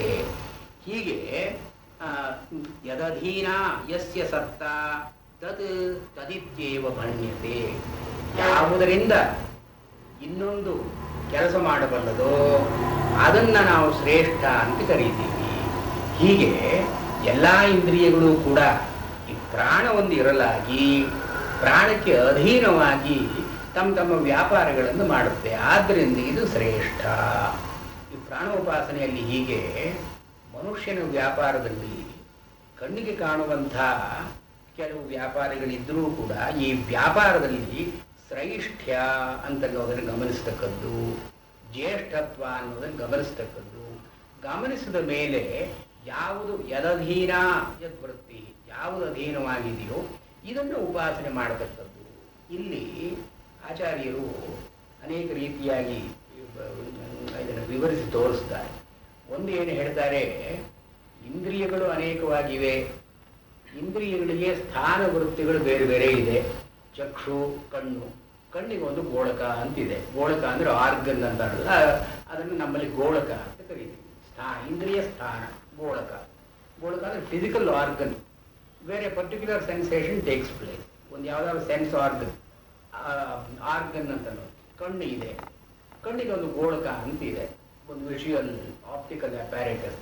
ಇದರಲ್ಲಿ ಒಂದು ವೃತ್ತಿ ಅಂತ ಇದೆ, ಚಕ್ಷುರ್ ವೃತ್ತಿ ಅಂತ ಇದೆ. ಈ ಕಿವಿಗೆ ಇನ್ನೊಂದು ಗೋಳಕ ಇದೆ, ಅದಕ್ಕೆ ಸಹಜವಾದಂತಹ ಇನ್ನೊಂದು ಕ್ರಿಯೆ ಇದೆ. ಹೀಗೆ ಇಲ್ಲಿ 4 ಹೇಳಿದ್ದಾರಾದರೂ ಎಲ್ಲ ಇಂದ್ರಿಯಗಳಿಗೂ ಉಪಲಕ್ಷಣವಾಗಿ ಒಂದೊಂದು ಇಂದ್ರಿಯಕ್ಕೂ ಒಂದೊಂದು ಸ್ಥಾನ ಅಂತಿದೆ, ಒಂದೊಂದು ವೃತ್ತಿ ಅಂತ ಇದೆ. ಕಡೆಯಲ್ಲಿ ಮನಸ್ಸಿಗೆ ಸ್ಥಾನ ಅಂತ ಇಲ್ಲ, ವೃತ್ತಿ ಇದೆ. ಈ ಮನಸ್ಸಿಗೆ ಒಂದು ಸ್ಥಾನ ಅಂತ ಹೇಳಿಲ್ಲ, ಯಾಕೆಂದ್ರೆ ಎಲ್ಲಾ ಇಂದ್ರಿಯ ಸ್ಥಾನಗಳು ಮನಸ್ಸಿನ ಸ್ಥಾನಗಳೇ. ಇಂದ್ರಿಯಗಳು ಪರ್ಯವಸಾನವಾಗುತ್ತೆ, ಈ ಮನಸ್ಸು ಪ್ರಾಣದಲ್ಲಿ ಪರ್ಯವಸಾನವಾಗುತ್ತೆ. ಆದ್ದರಿಂದ ಈ ಪ್ರಾಣದ ಶ್ರೇಷ್ಠ್ಯ ಅಂತನ್ನೋದು ಇಂದ್ರಿಯಗಳನ್ನ, ಅವುಗಳ ವ್ಯಾಪಾರಗಳನ್ನ ನೋಡಿದಾಗ ಪ್ರಾಣ ಅಂತನ್ನೋದು ಆದ್ಯವಾಗಿ ಇರತಕ್ಕದ್ದು, ಎಲ್ಲಕ್ಕಿಂತ ಗರಿಷ್ಠವಾಗಿ ಇರತಕ್ಕಂತಹದ್ದು ಅಂತ ಒಂದು. ಎರಡನೇದು ಆಚಾರ್ಯರು ಹೇಳ್ತಾರೆ, ಇದು ಉಪನಿಷತ್ತಿನಲ್ಲೇ ಬರೋ ಮಾತು, ನ ವೈ ವಾಚೋ ನ ಚಕ್ಷೂಂಷಿ ನ ಶ್ರೋತ್ರಾಣಿ ನ ಮನಾಂಸಿ ಇತ್ಯಾಚಕ್ಷತೆ ಪ್ರಾಣ ಇತ್ಯೇವಾಚಕ್ಷತೆ.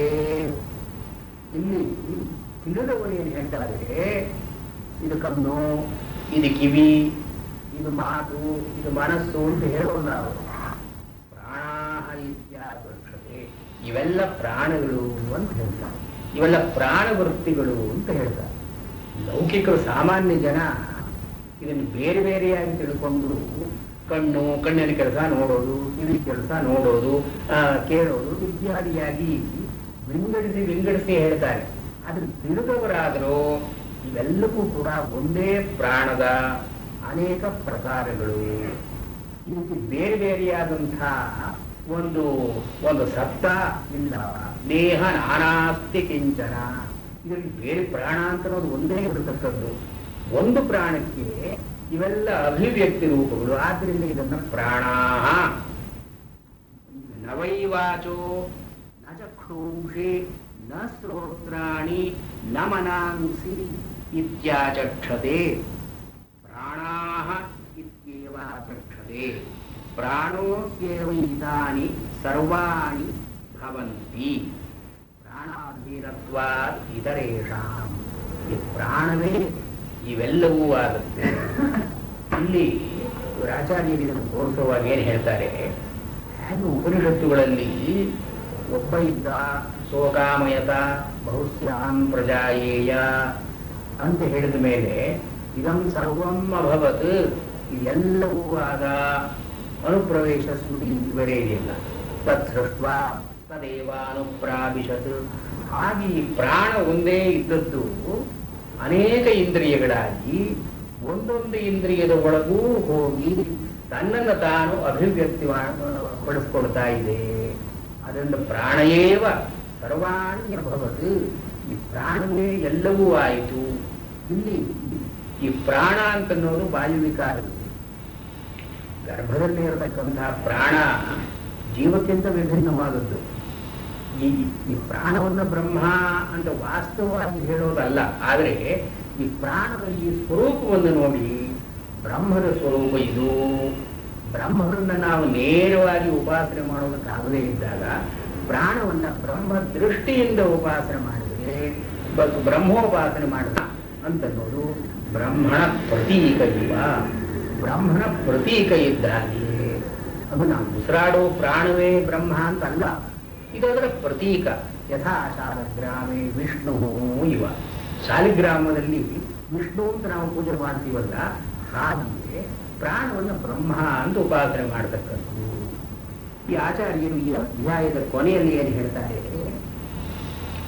ಇದು ಈ ತಾರ್ಕಿಕರು ಈಶ್ವರವಾದಿಗಳಾದರೂ ಕೂಡ ಒಂದೊಂದು ಇಂದ್ರಿಯವನ್ನೇ ಒಂದೊಂದು ದೇವತೆ ಅಂತ ಕರೀತಾರೆ.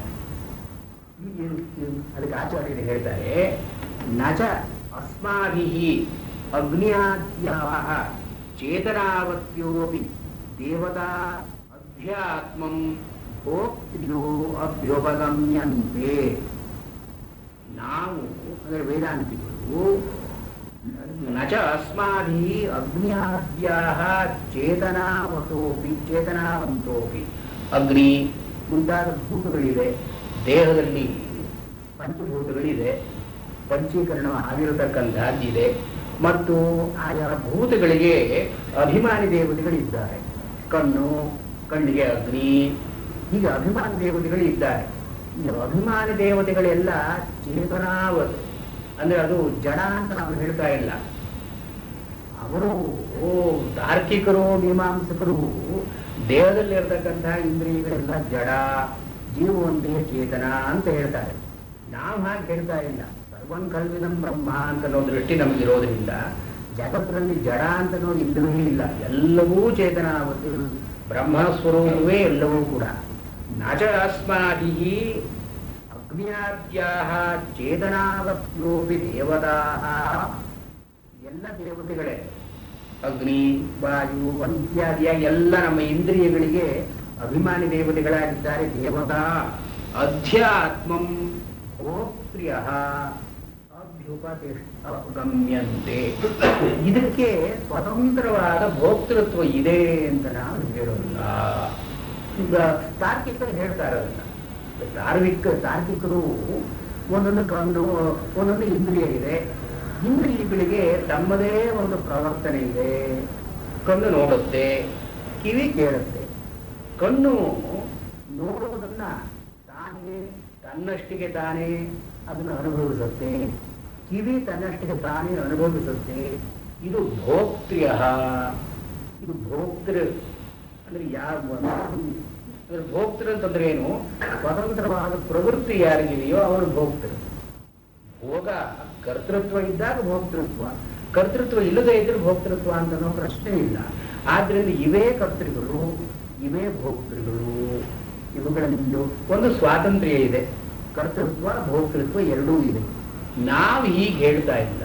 ನಜ ಅಸ್ಮಾಭಿ, ನಮ್ಮ ವೇದಾಂತಿಗಳು ಇದನ್ನೇ ಹೇಳ್ತಾ ಇಲ್ಲ. ತಾರ್ಕಿಕರು ಹೇಳ್ತಾರೆ ಆ ಮಾತನ್ನ. ನಾವು ಏನು ಹೇಳ್ತಾ ಇದ್ದೀವಿ? ಅಧಿಷ್ಠಾಧಾರ. ಇದೆಲ್ಲವೂ ಕೂಡ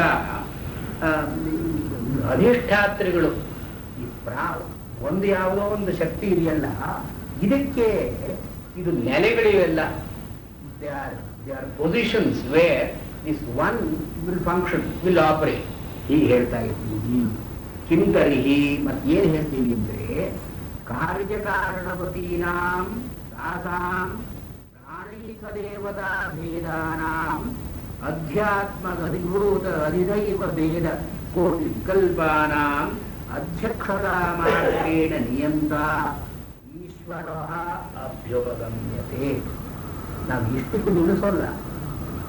ಒಂದೊಂದು ದೇವತೆ ಇದೆ, ಒಂದೊಂದು ದೇವತೆಯು ಅದನ್ನು ನೋಡ್ಕೊಂಡು ಹೋಗುತ್ತೆ. ಕಣ್ಣಿಗೆ ಅಗ್ನಿ, ನಾಲಿಗೆ ವರುಣ ಇತ್ಯಾದಿಯಾಗಿ ಒಂದೊಂದು ದೇವತೆ ಇದೆ. ದಿಶಾ ಅದು ಸಾಂಖ್ಯರು ಹೇಳ್ತಾರೆ, ಮೀಮಾಂಸಕರು ಹೇಳ್ತಾರೆ, ಎಲ್ಲರೂ ಹೇಳ್ತಾರೆ. ಈ ಒಂದೊಂದು ಇಂದ್ರಿಯಕ್ಕೂ ಅಭಿಮಾನಿ ದೇವತೆಯಾಗಿ, ಒಂದೊಂದು ಭೂತಕ್ಕೂ ಅಭಿಮಾನಿ ದೇವತೆಯಾಗಿ ಕೆಲವು ದೇವತೆಗಳಿದ್ದಾರೆ. ಇವೆಲ್ಲ ಸ್ವತಂತ್ರವಾಗಿ ತಮ್ಮ ತಮ್ಮ ಕೆಲಸ ನಡೆಸ್ಕೊಂಡು ಹೋಗ್ತಾರೆ. ಆದ್ರಿಂದ ದೇಹದಲ್ಲಿ ಈ ದೇವತೆಗಳು ಎಲ್ಲದರ ಸಮುದಾಯ ಅಂತಿದೆ, ಒಂದು ಗೋಷ್ಠಿ ಇದೆ. ಒಂದು ದೇವತೆ ಅಂತಿಲ್ಲ. ಇವೆಲ್ಲವೂ ಆಯಾ ವೃತ್ತಿಗಳಿಗೆ ಇವೇ ಈಶ್ವರ. ಹೀಗೆ ಈ ಪ್ರವಾಹೇಶ್ವರವಾದ ಅಂತ ಮಾಡ್ತಾರಲ್ಲ ತಾರ್ಕಿಕರು. ಈ ಪ್ರವಾಹೇಶ್ವರವಾದದಲ್ಲಿ ನಾವು ನೋಡ್ತಾ ಇರುವಾಗ ಕಣ್ಣೇ ಈಶ್ವರ, ನಾವು ಕೇಳ್ತಾ ಇರುವಾಗ ಕಿವಿಯೇ ಈಶ್ವರ. ಈ ಈಶ್ವರ ಪ್ರವಾಹೇಶ್ವರ ಒಂದು ನೆಲೆ ಅಂತಿಲ್ಲ. ಆಯಾ ವ್ಯಾಪಾರದಲ್ಲಿ ಆಯಾ ಈಶ್ವರತ್ವ. ಹೀಗೆ ಅನೇಕ ಈಶ್ವರಗಳು ಅಂತ ಅವ್ರು ಹೇಳ್ತಾರಲ್ಲ, ನಾವದನ್ನು ಒಪ್ಪಿಕೊಳ್ಳೋಲ್ಲ, ವೇದಾಂತಗಳು ಒಪ್ಪಿಕೊಳ್ಳೋಲ್ಲ. ಕಿಂತರ್ಹಿ ಕಾರ್ಯ ಕರಣವತೀನಾಂ ದಾಸಾಂ. ಕಾರ್ಯ ಅಂದ್ರೆ ದೇಹ, ಕರ್ಣ ಅಂದ್ರೆ ಇಂದ್ರಿಯಗಳು. ಇದು ಪ್ರಾಣೀಕ ಭೇದ, ಪ್ರಾಣೀಕ ದೇವತಾ ಭೇದಾನಾಂ. ನಾವು ಪ್ರಾಣವೊಂದನ್ನೇ ದೇವತೆ ಎಂದು ಕರೆಯುವುದು. ಮುಖ್ಯ ಪ್ರಾಣವನ್ನು ದೇವತೆ ಅಂತ ನಾವು ಕರೀತೀವಿ. ಈ ಒಂದು ಪ್ರಾಣಕ್ಕೆ ಇವೆಲ್ಲ ಭೇದಗಳು, ಎಲ್ಲ ಇಂದ್ರಿಯಗಳೆಲ್ಲ, ಭೂತಗಳೆಲ್ಲ, ಇದಕ್ಕೆಲ್ಲ ಇಂದ್ರಿಯಗಳು. ಈ ಕಾರ್ಯಕರಣವತೀನ, ಇದಕ್ಕೆಲ್ಲಕ್ಕೂ ಕೂಡ ಒಂದು ಕಾರ್ಯ ಇದೆ, ಕರಣ ಅಂತಿದೆ. ಕಾರ್ಯ ಅಂದ್ರೆ ದೇಹ, ಶರೀರ, ಒಂದು ಫಾರ್ಮ್. ಕರಣ ಅಂದ್ರೆ ಒಂದು ಇಂದ್ರಿಯಗಳು. ಕಾರ್ಯಕರಣವತೀನ ತಾಸಾಂ ಪ್ರಾಣೀಕ ದೇವತಾ ಭೇದಾನಾಂ. ಪ್ರಾಣ ಏಕದೇವತಾ ಭೇದಾನಾಂ. ಪ್ರಾಣವೊಂದೇ ದೇವತೆಯ ಭೇದಗಳಾಗಿ ಇದರಲ್ಲಿ ಏನು ವಿಕಲ್ಪಗಳು ಹೇಗೆ ಬರುತ್ತೆ ಬೇರೆ ಬೇರೆಯಾಗಿ ಅಂತಂದ್ರೆ ಅಧ್ಯಾತ್ಮ ಅಧಿಭೂತ ಅಧಿದೈವ ಭೇದ ಕೋಟಿ ವಿಕಲ್ಪಾನ. ಕೆಲವು ದೇಹಕ್ಕೆ ಸಂಬಂಧಿಸಿದ್ದು ಅಧ್ಯಾತ್ಮ. ಅಧ್ಯಾತ್ಮ ಅಂದ್ರೆ ದೇಹಕ್ಕೆ ಸಂಬಂಧಿಸಿದ್ದು ಅಂತ ಅರ್ಥ. ಇಲ್ಲಿ ಆತ್ಮ ಅಂದ್ರೆ ದೇಹ. ಸಾಮಾನ್ಯವಾಗಿ ಶಾಸ್ತ್ರದ ಪ್ರಕ್ರಿಯೆಯಲ್ಲಿ ಅಧ್ಯಾತ್ಮ ಅಂದ್ರೆ ನಾವಿರೋ ಸ್ಪಿರಿಚುವಲ್ ಅಂತಲ್ಲ. ಅಧ್ಯಾತ್ಮ ಅಂದ್ರೆ ದೇಹಕ್ಕೆ ಆತ್ಮ ಅಂತ ಹೆಸರು. ದೇಹಕ್ಕೆ ಸಂಬಂಧಪಟ್ಟಿದ್ದು, ದೇಹಕ್ಕೆ, ಇಂದ್ರಿಯಗಳಿಗೆ ಮತ್ತು ಮನಸ್ಸಿಗೆ ಸಂಬಂಧಪಟ್ಟಿದ್ದೆಲ್ಲ ಅಧ್ಯಾತ್ಮ. ಕೇವಲ ಇಂದ್ರಿಯಗಳಿಗೆ ಸಂಬಂಧಪಟ್ಟಿದ್ದನ್ನ ಅಧಿದೈವ ಅಂತ ಕರೀತಾರೆ. ಕೇವಲ ದೇಹಕ್ಕೆ ಸಂಬಂಧಪಟ್ಟಿದ್ದನ್ನ ಅಧಿಭೂತ ಅಂತ ಕರೀತಾರೆ. ಹೀಗೆ ಅಧ್ಯಾತ್ಮ, ಅಧಿಭೂತ, ಅಧಿದೈವ, ಕೋಟಿ ವಿಕಲ್ಪಾನ, ಇಷ್ಟೆಲ್ಲ ದೇಹದಲ್ಲಿ ವಿಕಲ್ಪಗಳಿದೆಯಲ್ಲ. ಕೆಲವು ಪ್ರಕ್ರಿಯೆಗಳು ಆಧ್ಯಾತ್ಮಿಕ, ಕೆಲವು ಪ್ರಕ್ರಿಯೆಗಳು ಆದಿ ಭೌತಿಕ, ಕೆಲವು ಪ್ರಕ್ರಿಯೆಗಳು ಆದಿ ದೈವಿಕ. ಇದಕ್ಕೆಲ್ಲಕ್ಕೂ ಕೂಡ ಈ ಒಂದು ಇರೋದು ಯಾವುದು? ಅಧ್ಯಕ್ಷದ ಮಾತ್ರೇಣ. ಅಧ್ಯಕ್ಷ ಅಂದ್ರೆ ಅಧಿ ಈಕ್ಷತಿ, ಮೇಲೆ ನಿಂತು ನೋಡತಕ್ಕವನು ಅಧ್ಯಕ್ಷ. ಅಧಿ ಅಂದ್ರೆ ಮೇಲೆ, ಉಪರಿ, ಈಕ್ಷತಿ ಮೇಲೆ ನಿಂತು ನೋಡತಕ್ಕವನು. ಅಂದ್ರೆ ಇದರ ಜೊತೆ ತನ್ನ ಸಂಬಂಧವನ್ನು ಇಟ್ಟುಕೊಳ್ಳದೇನೆ ಎಲ್ಲಕ್ಕೂ ಸಾಕ್ಷಿಯಾಗಿ ಇವನಿರತಕ್ಕವನು ಅಧ್ಯಕ್ಷ. ಅಧ್ಯಕ್ಷದ ಮಾತ್ರೇಣ ನಿಯಂತ ಈಶ್ವರ ಅತಿ ಅಧಿಗಮ್ಯತೆ. ನಾವು ಈಶ್ವರನನ್ನು ಒಪ್ಪಿಕೊಳ್ಳುತ್ತೀವಿ. ಈಶ್ವರನ ಕೆಲಸ ಏನು? ಎಲ್ಲ ಇಂದ್ರೆ ಮುಖ್ಯ ಪ್ರಾಣದಿಂದ ಹಿಡಿದು ಉಳಿದ ಎಲ್ಲಾ ಪ್ರಾಣಿಗಳು ಇದೆಯಲ್ಲ, ಈ ಪ್ರಾಣಿಗಳ ಕೆಲಸಗಳನ್ನೆಲ್ಲ ನೋಡ್ತಕ್ಕದ್ದು, ನಿಯಂತ್ರಣ ಮಾಡತಕ್ಕದ್ದು. ಅಧ್ಯಕ್ಷದ ಮಾತ್ರೇಣ ತಾನು ಯಾವ ಕೆಲಸವೂ ಮಾಡದೆ ಇಂದ್ರಿಯಗಳೆಲ್ಲ ತಮ್ಮ ಕೆಲಸ ಮಾಡೋ ಹಾಗೆ ನೋಡಿಕೊಳ್ಳತಕ್ಕವನು ಅಧ್ಯಕ್ಷದ ಮಾತ್ರೇಣ ನಿಯಂತ ಈಶ್ವರ ಅಭ್ಯುಪಗಮ್ಯತೆ. ವೇದಾಂತದಲ್ಲಿ ನಾವು ಇಟ್ಕೊಳ್ತೀವಿ ಸಹಿ ಆಕರಣ. ಅವರಿಗೆ ಇಂದ್ರಿಯಗಳು ಅಂತಿಲ್ಲ, ಇಂದ್ರಿಯಗಳೆಲ್ಲ ಬೇರೆ. ಇವನಿಗೆ ತನ್ನದೇ ಆದ ಇಂದ್ರಿಯಗಳು ಅಂತಿಲ್ಲ. ಅಪಾಣಿಪಾದೋ ಜವನೋ ಗೃಹೀತ ಪಶ್ಯತ್ಯಚಕ್ಷು ಸಶೃಣೋತ್ಯಕರ್ಣ ಇತ್ಯಾದಿ ಶ್ರವಣಾತ್. ಶ್ವೇತಾಶ್ವತರದಲ್ಲಿ ಮಾತು ಬರುತ್ತೆ. ಅಪಾಣಿಪಾದೋ ಜವನೋ ಗೃಹೀತ. ಅವನಿಗೆ ಕೈಯಿಲ್ಲ, ಕಾಲಿಲ್ಲ. ಕೈಯಿಲ್ಲದೆ ಇದ್ರೂ ಕೂಡ ಹಿಡ್ಕೊಳ್ತಾನೆ, ಕಾಲಿಲ್ಲದೆ ಇದ್ರೂ ಕೂಡ ಜವನ ವೇಗವಾಗಿ ಓಡ್ತಾನೆ. ಪಶ್ಯತಿ ಅಚಕ್ಷು, ಅವನಿಗೆ ಕಣ್ಣಿಲ್ಲದೆ ಇದ್ರೂ ನೋಡ್ತಾನೆ. ಶೃಣೋತಿ ಅಕರ್ಣ, ಕಿವಿ ಇಲ್ಲದೆ ಇದ್ರೂ ಕೂಡ ಅವನಿಗೆ ಕೇಳ್ತಾನೆ. ಇತ್ಯಾದಿ ಶ್ರವಣ. ಶ್ರುತಿಗಳಲ್ಲಿ ಇದೆಯಲ್ಲ, ಈಶ್ವರನಿಗೆ ನಾವು ಹೀಗೆ ಕರಣಗಳನ್ನೇ ಹೇಳಿಲ್ಲ, ಅಂದ್ರೆ ಇಂದ್ರಿಯಗಳನ್ನೇ ಹೇಳಿಲ್ಲ. ಇತ್ಯಾದಿ ಮಂತ್ರವನ್ನ ಭೋಕ್ತ ಕರ್ಮಫಲ ಸಂಬಂಧಿ ದೇಹೇ ತದ್ವಿಲಕ್ಷಣೋ ಜೀವ ಇದು ವಕ್ಷ್ಯಾಮ. ನಾವು ಏನು ಹೇಳ್ತೀವಿ ವೇದಾಂತದಲ್ಲಿ ಅಂದ್ರೆ, ಭೋಕ್ತ ಭೋಗ ಮಾಡತಕ್ಕವನು ಇಂದ್ರಿಯಗಳಲ್ಲ, ಇಂದ್ರಿಯಗಳಿಗೆ ಅಭಿಮಾನಿ ದೇವತೆಗಳಾಗಿರ್ತಕ್ಕಂಥವರಲ್ಲ. ಕರ್ಮಫಲ ಭೋಕ್ತ ಅಸ್ತಿ. ಕರ್ಮಫಲಗಳನ್ನು ತಾನು ಮಾಡಿದ ಕರ್ಮ, ಅದರ ಫಲವನ್ನು ಅನುಭವಿಸುವುದಕ್ಕೆ ಕರ್ಮಫಲ ಸಂಬಂಧಿ, ಕರ್ಮಕ್ಕೂ ಅದರ ಫಲಕ್ಕೂ ಸಂಬಂಧವನ್ನು ಇಟ್ಟುಕೊಂಡಿರತಕ್ಕಂಥವನು ದೇಹದಲ್ಲಿ ಇದ್ದಾನೆ. ತದ್ ವಿಲಕ್ಷಣ ಜೀವ ಇತಿ ವಕ್ಷ್ಯಾಮಃ. ತದ್ವಿಲಕ್ಷಣ, ದೇಹದಿಂದ ಬೇರೆಯಾಗಿ ಈಶ್ವರನಿಂದ ಬೇರೆಯಾಗಿ ಜೀವ ಅಂತ ಒಬ್ಬ ಇದ್ದಾನೆ. ಇತಿ ವಕ್ಷ್ಯಾಮಃ, ಹೀಗೆ ನಾವು ಹೇಳ್ತೀವಿ ಅಂತ. ಆಚಾರ್ಯರು ಜೀವನನ್ನು ಈಶ್ವರ ಅಂತ ಕರೆದಿಲ್ಲ, ಈಶ್ವರ ಅಂತನೂ ಬೇರೆ ಇದ್ದಾನೆ. ತದ್ ವಿಲಕ್ಷಣ, ಅವನಿಗಿಂತ ಬೇರೆಯಾಗಿ ದೇಹದಲ್ಲಿ ಜೀವ ಇತಿ ವಕ್ಷ್ಯಾಮಃ, ಹೀಗೆ ನಾವು ಹೇಳ್ತೀವಿ. ಇಲ್ಲಿ ಆಚಾರ್ಯರ ದೃಷ್ಟಿ ಏನು? ಒಂದು ಆಖ್ಯಾಯಿಕೆ ಮೇಲೆ ಹೇಳಿದ್ದು ಉಷಸ್ತಿ ಚಾಕ್ರಾಯಣ ಒಂದು ವೃತ್ತ ಅಂತ. ಇಲ್ಲಿ ಪ್ರಾಣ ಅಂತನೋ ಒಂದು ಪ್ರತ್ಯಯ ಬರುತ್ತೆ. ಪ್ರತ್ಯಯ ಅಂತನೋ ಮಾತಿಗೆ ಯಾವುದನ್ನು ಹಿಡಿದು ನಮ್ಮ ಮನಸ್ಸು ಹೋಗಬಹುದೋ ಇದನ್ನು ಪ್ರತ್ಯಯ ಅಂತ ಕರೀತಾರೆ. ಪ್ರತಿ ಈ ಗಣಗತವು ಅಂತ ಧಾತು, ಈ ಅಂತಂದ್ರೆ ಹೋಗುವುದು.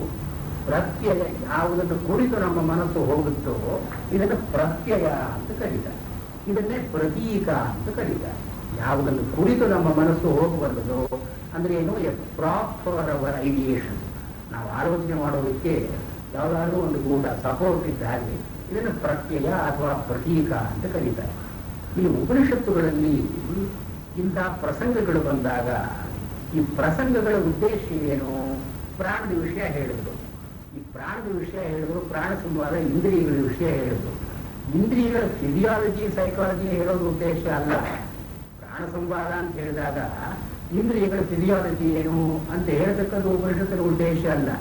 ಇದರ ಹಿಂದೆ ಯಾತಕ್ಕೆ ಪ್ರತೀಕ ಇದು, ಇದರಲ್ಲಿ ಯಾವ ಗುಣಗಳನ್ನ ನೋಡಿಕೊಂಡು ನಾವು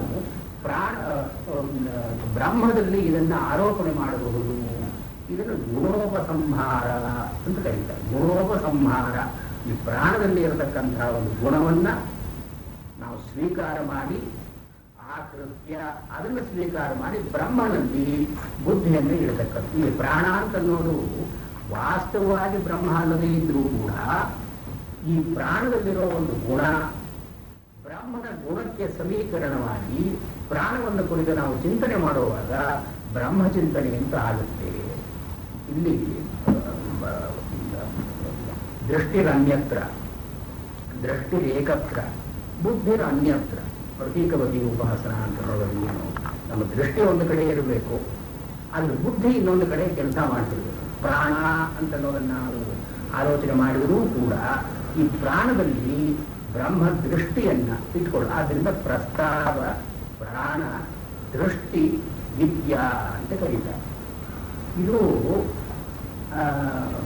ಶೈವ ಸಿದ್ಧಾಂತದಲ್ಲಿ ಇಂತಹ ಕೆಲವು ವಿದ್ಯೆಗಳು ಬರುತ್ತೆ. ವಿಶ್ವಜ್ಞಾನ ಶೈವ, ದಕ್ಷಿಣ ದೇಶದಲ್ಲಿ ದ್ರಾವಿಡ ಶೈವ ಇದೆಲ್ಲ ಇದರಲ್ಲೂ ಬರುತ್ತೆ. ಕಾಶ್ಮೀರ ಶೈವದಲ್ಲೂ ಕೂಡ ಕೆಲವು ಉಪಾಸನೆಗಳನ್ನು ಹೇಳುವಾಗ ಇದನ್ನೆಲ್ಲ ಬಳಸ್ಕೊಳ್ತಾರೆ. ಇಲ್ಲಿ ಪ್ರಾಣಾಪಾನ ನಾಡಿ ಶೋಧನ ಅಂತ ಒಂದು ಮಾಡ್ತಾರೆ. ನಾಡಿ ಶೋಧನ ಅಂದ್ರೆ ಏನು? ನಾಡಿ ಅಂತಂದ್ರೆ ಪ್ರಾಣವಾಹಿನಿ, ಪ್ರಾಣವನ್ನು ಯಾವುದು ಉಯ್ಯುತ್ತೋ ಇದಕ್ಕೆ ನಾಡಿ ಅಂತ. ನಾಡ ಕೆನ, ಈ ಪ್ರಾಣವಾಹಿನಿ ಈ ಪ್ರಾಣವನ್ನ ತಗೊಂಡು ಹೋಗತಕ್ಕಂಥದ್ದು. ಇಲ್ಲಿ ಪ್ರಾಣ ಅಪಾನ ಅಂತ ಎರಡು. ಪ್ರಾಣಾಪಾನ, ಈ ಪ್ರಾಣಾಪಾನಗಳನ್ನ ನಾವು ಬಾಹ್ಯವಾಗಿ ಪ್ರಾಣಾಯಾಮದಲ್ಲಿ ನಾವು ಚಿಂತನೆ ಮಾಡಿದ ಮೇಲೆ, ಅಲ್ಲಿ ಅಧ್ಯಾಯ ಮಾಡಿದ ಮೇಲೆ ಪ್ರಾಣಾಯಾಮದಲ್ಲಿ ಅನಂತರದಲ್ಲಿ ಇದನ್ನು ಮನಸ್ಸಿಗೆ ಟ್ರಾನ್ಸ್ಫರ್ ಮಾಡಬೇಕು. ದೃಷ್ಟಿ ಏಕತ್ರ, ಬುದ್ಧಿ ಅನ್ಯತ್ರ. ಆಗೋದ ನಿಮ್ಮದು ದಾಡ್ತಾ ಇದೆ. ಪ್ರಾಣ ಅಂತನ್ನೋ ಶಬ್ದ ಅವರು ಹೇಗೆ ತಗೊಳ್ತಾರೆ? ಅನುಪ್ರಾಣನೇ. ಪ್ರಾಣ ಅಂತಂದ್ರೆ ಯಾವುದು ಉಸಿರಾಡ್ತೀವೋ, ಯಾವ್ದ್ರಿಂದ ನಾವು ಉಸಿರಾಡ್ತೀವೋ ಅದು ಪ್ರಾಣ. ಉಸಿರಾಡತಕ್ಕದ್ದು ಪ್ರಾಣವೇ. ಪ್ರಾಣನ ಅಂತ ಕರೀತಾರೆ. ಪ್ರಾಣನ ಅಂದ್ರೆ ಉಸಿರಾಡೋದು, ಬ್ರೀದಿಂಗ್. ಇಲ್ಲಿ ಪ್ರಾಣಕ್ಕೂ ಒಂದು ವ್ಯತ್ಯಾಸವನ್ನು ಮಾಡಿದ್ದಾರೆ. ಇಲ್ಲಿ ಆಚಾರ್ಯರು ಏನು ಹೇಳ್ತಾರೆ? ಪ್ರಾಣಸ್ಯ ವೃತ್ತಿ ಗರ್ಭಸ್ಥೆ. ಇಲ್ಲಿ ಆಚಾರ್ಯರು ಒಂದು ಪ್ರಶ್ನೆಯನ್ನು ಹಾಕೊಳ್ತಾರೆ. ಪ್ರಾಣವನ್ನ ಜ್ಯೇಷ್ಠ ಶ್ರೇಷ್ಠ ಅಂತ ಕರೆದ್ರಿ ನೀವು. ಕಥಂ ಶ್ರೇಷ್ಠ? ವಾಗಾದಿಷು ಸರ್ವೈ ಸಂಹತ್ಯಕಾರಿತ್ವ ವಿಶೇಷೇ ಕಥಂಚ ತಸ್ಯೋಪಾಸನಂ ಇತಿ. ಇಡೀ ಪ್ರಕರಣ ಬರುತ್ತಲ್ಲ ಪ್ರಾಣ ಸಂವಾದ, ಇಲ್ಲಿ ಒಂದು ಸಂಶಯ ಬರುತ್ತೆ. ಈ ಸಂಶಯ ನಾವು ಉಪಾಸನೆ ಮಾಡೋದಕ್ಕೆ ಬೇಕಾದಂತಹದ್ದು. ಆ ಉಪಾಸನೆ ಮಾಡೋದಕ್ಕೆ ಅನುಕೂಲವಾಗಿ ಅಥವಾ ಪ್ರತಿಕೂಲವಾಗಿ ಇರತಕ್ಕಂಥ ಒಂದು ವಿಚಾರ ಇದೆ. ಏನದು? ಸಹಿ ಕಥಂ ಶ್ರೇಷ್ಠ. ಈ ಪ್ರಾಣವನ್ನ ಶ್ರೇಷ್ಠ ಅಂತ ಹೇಗೆ ಹೇಳ್ತೀವಿ? ಹೇಗೆ ಅಂದ್ರೆ ವಾಗಾದಿಷು ಸರ್ವೈ ಸಂಹತ್ಯಕಾರಿತ್ವ ಅವಿಶೇಷೇ. ನಾವು ಪ್ರಾಣ ಒಂದೇ ಕೆಲಸ ಮಾಡೋದನ್ನು ನೋಡಿಲ್ಲ, ನಾವು ಉಸಿರಾಡೋದನ್ನೇ ನೋಡಿಲ್ಲ. ನಾವು ಸಂಹತ್ಯಕಾರಿ ಅವಿಶೇಷೆ.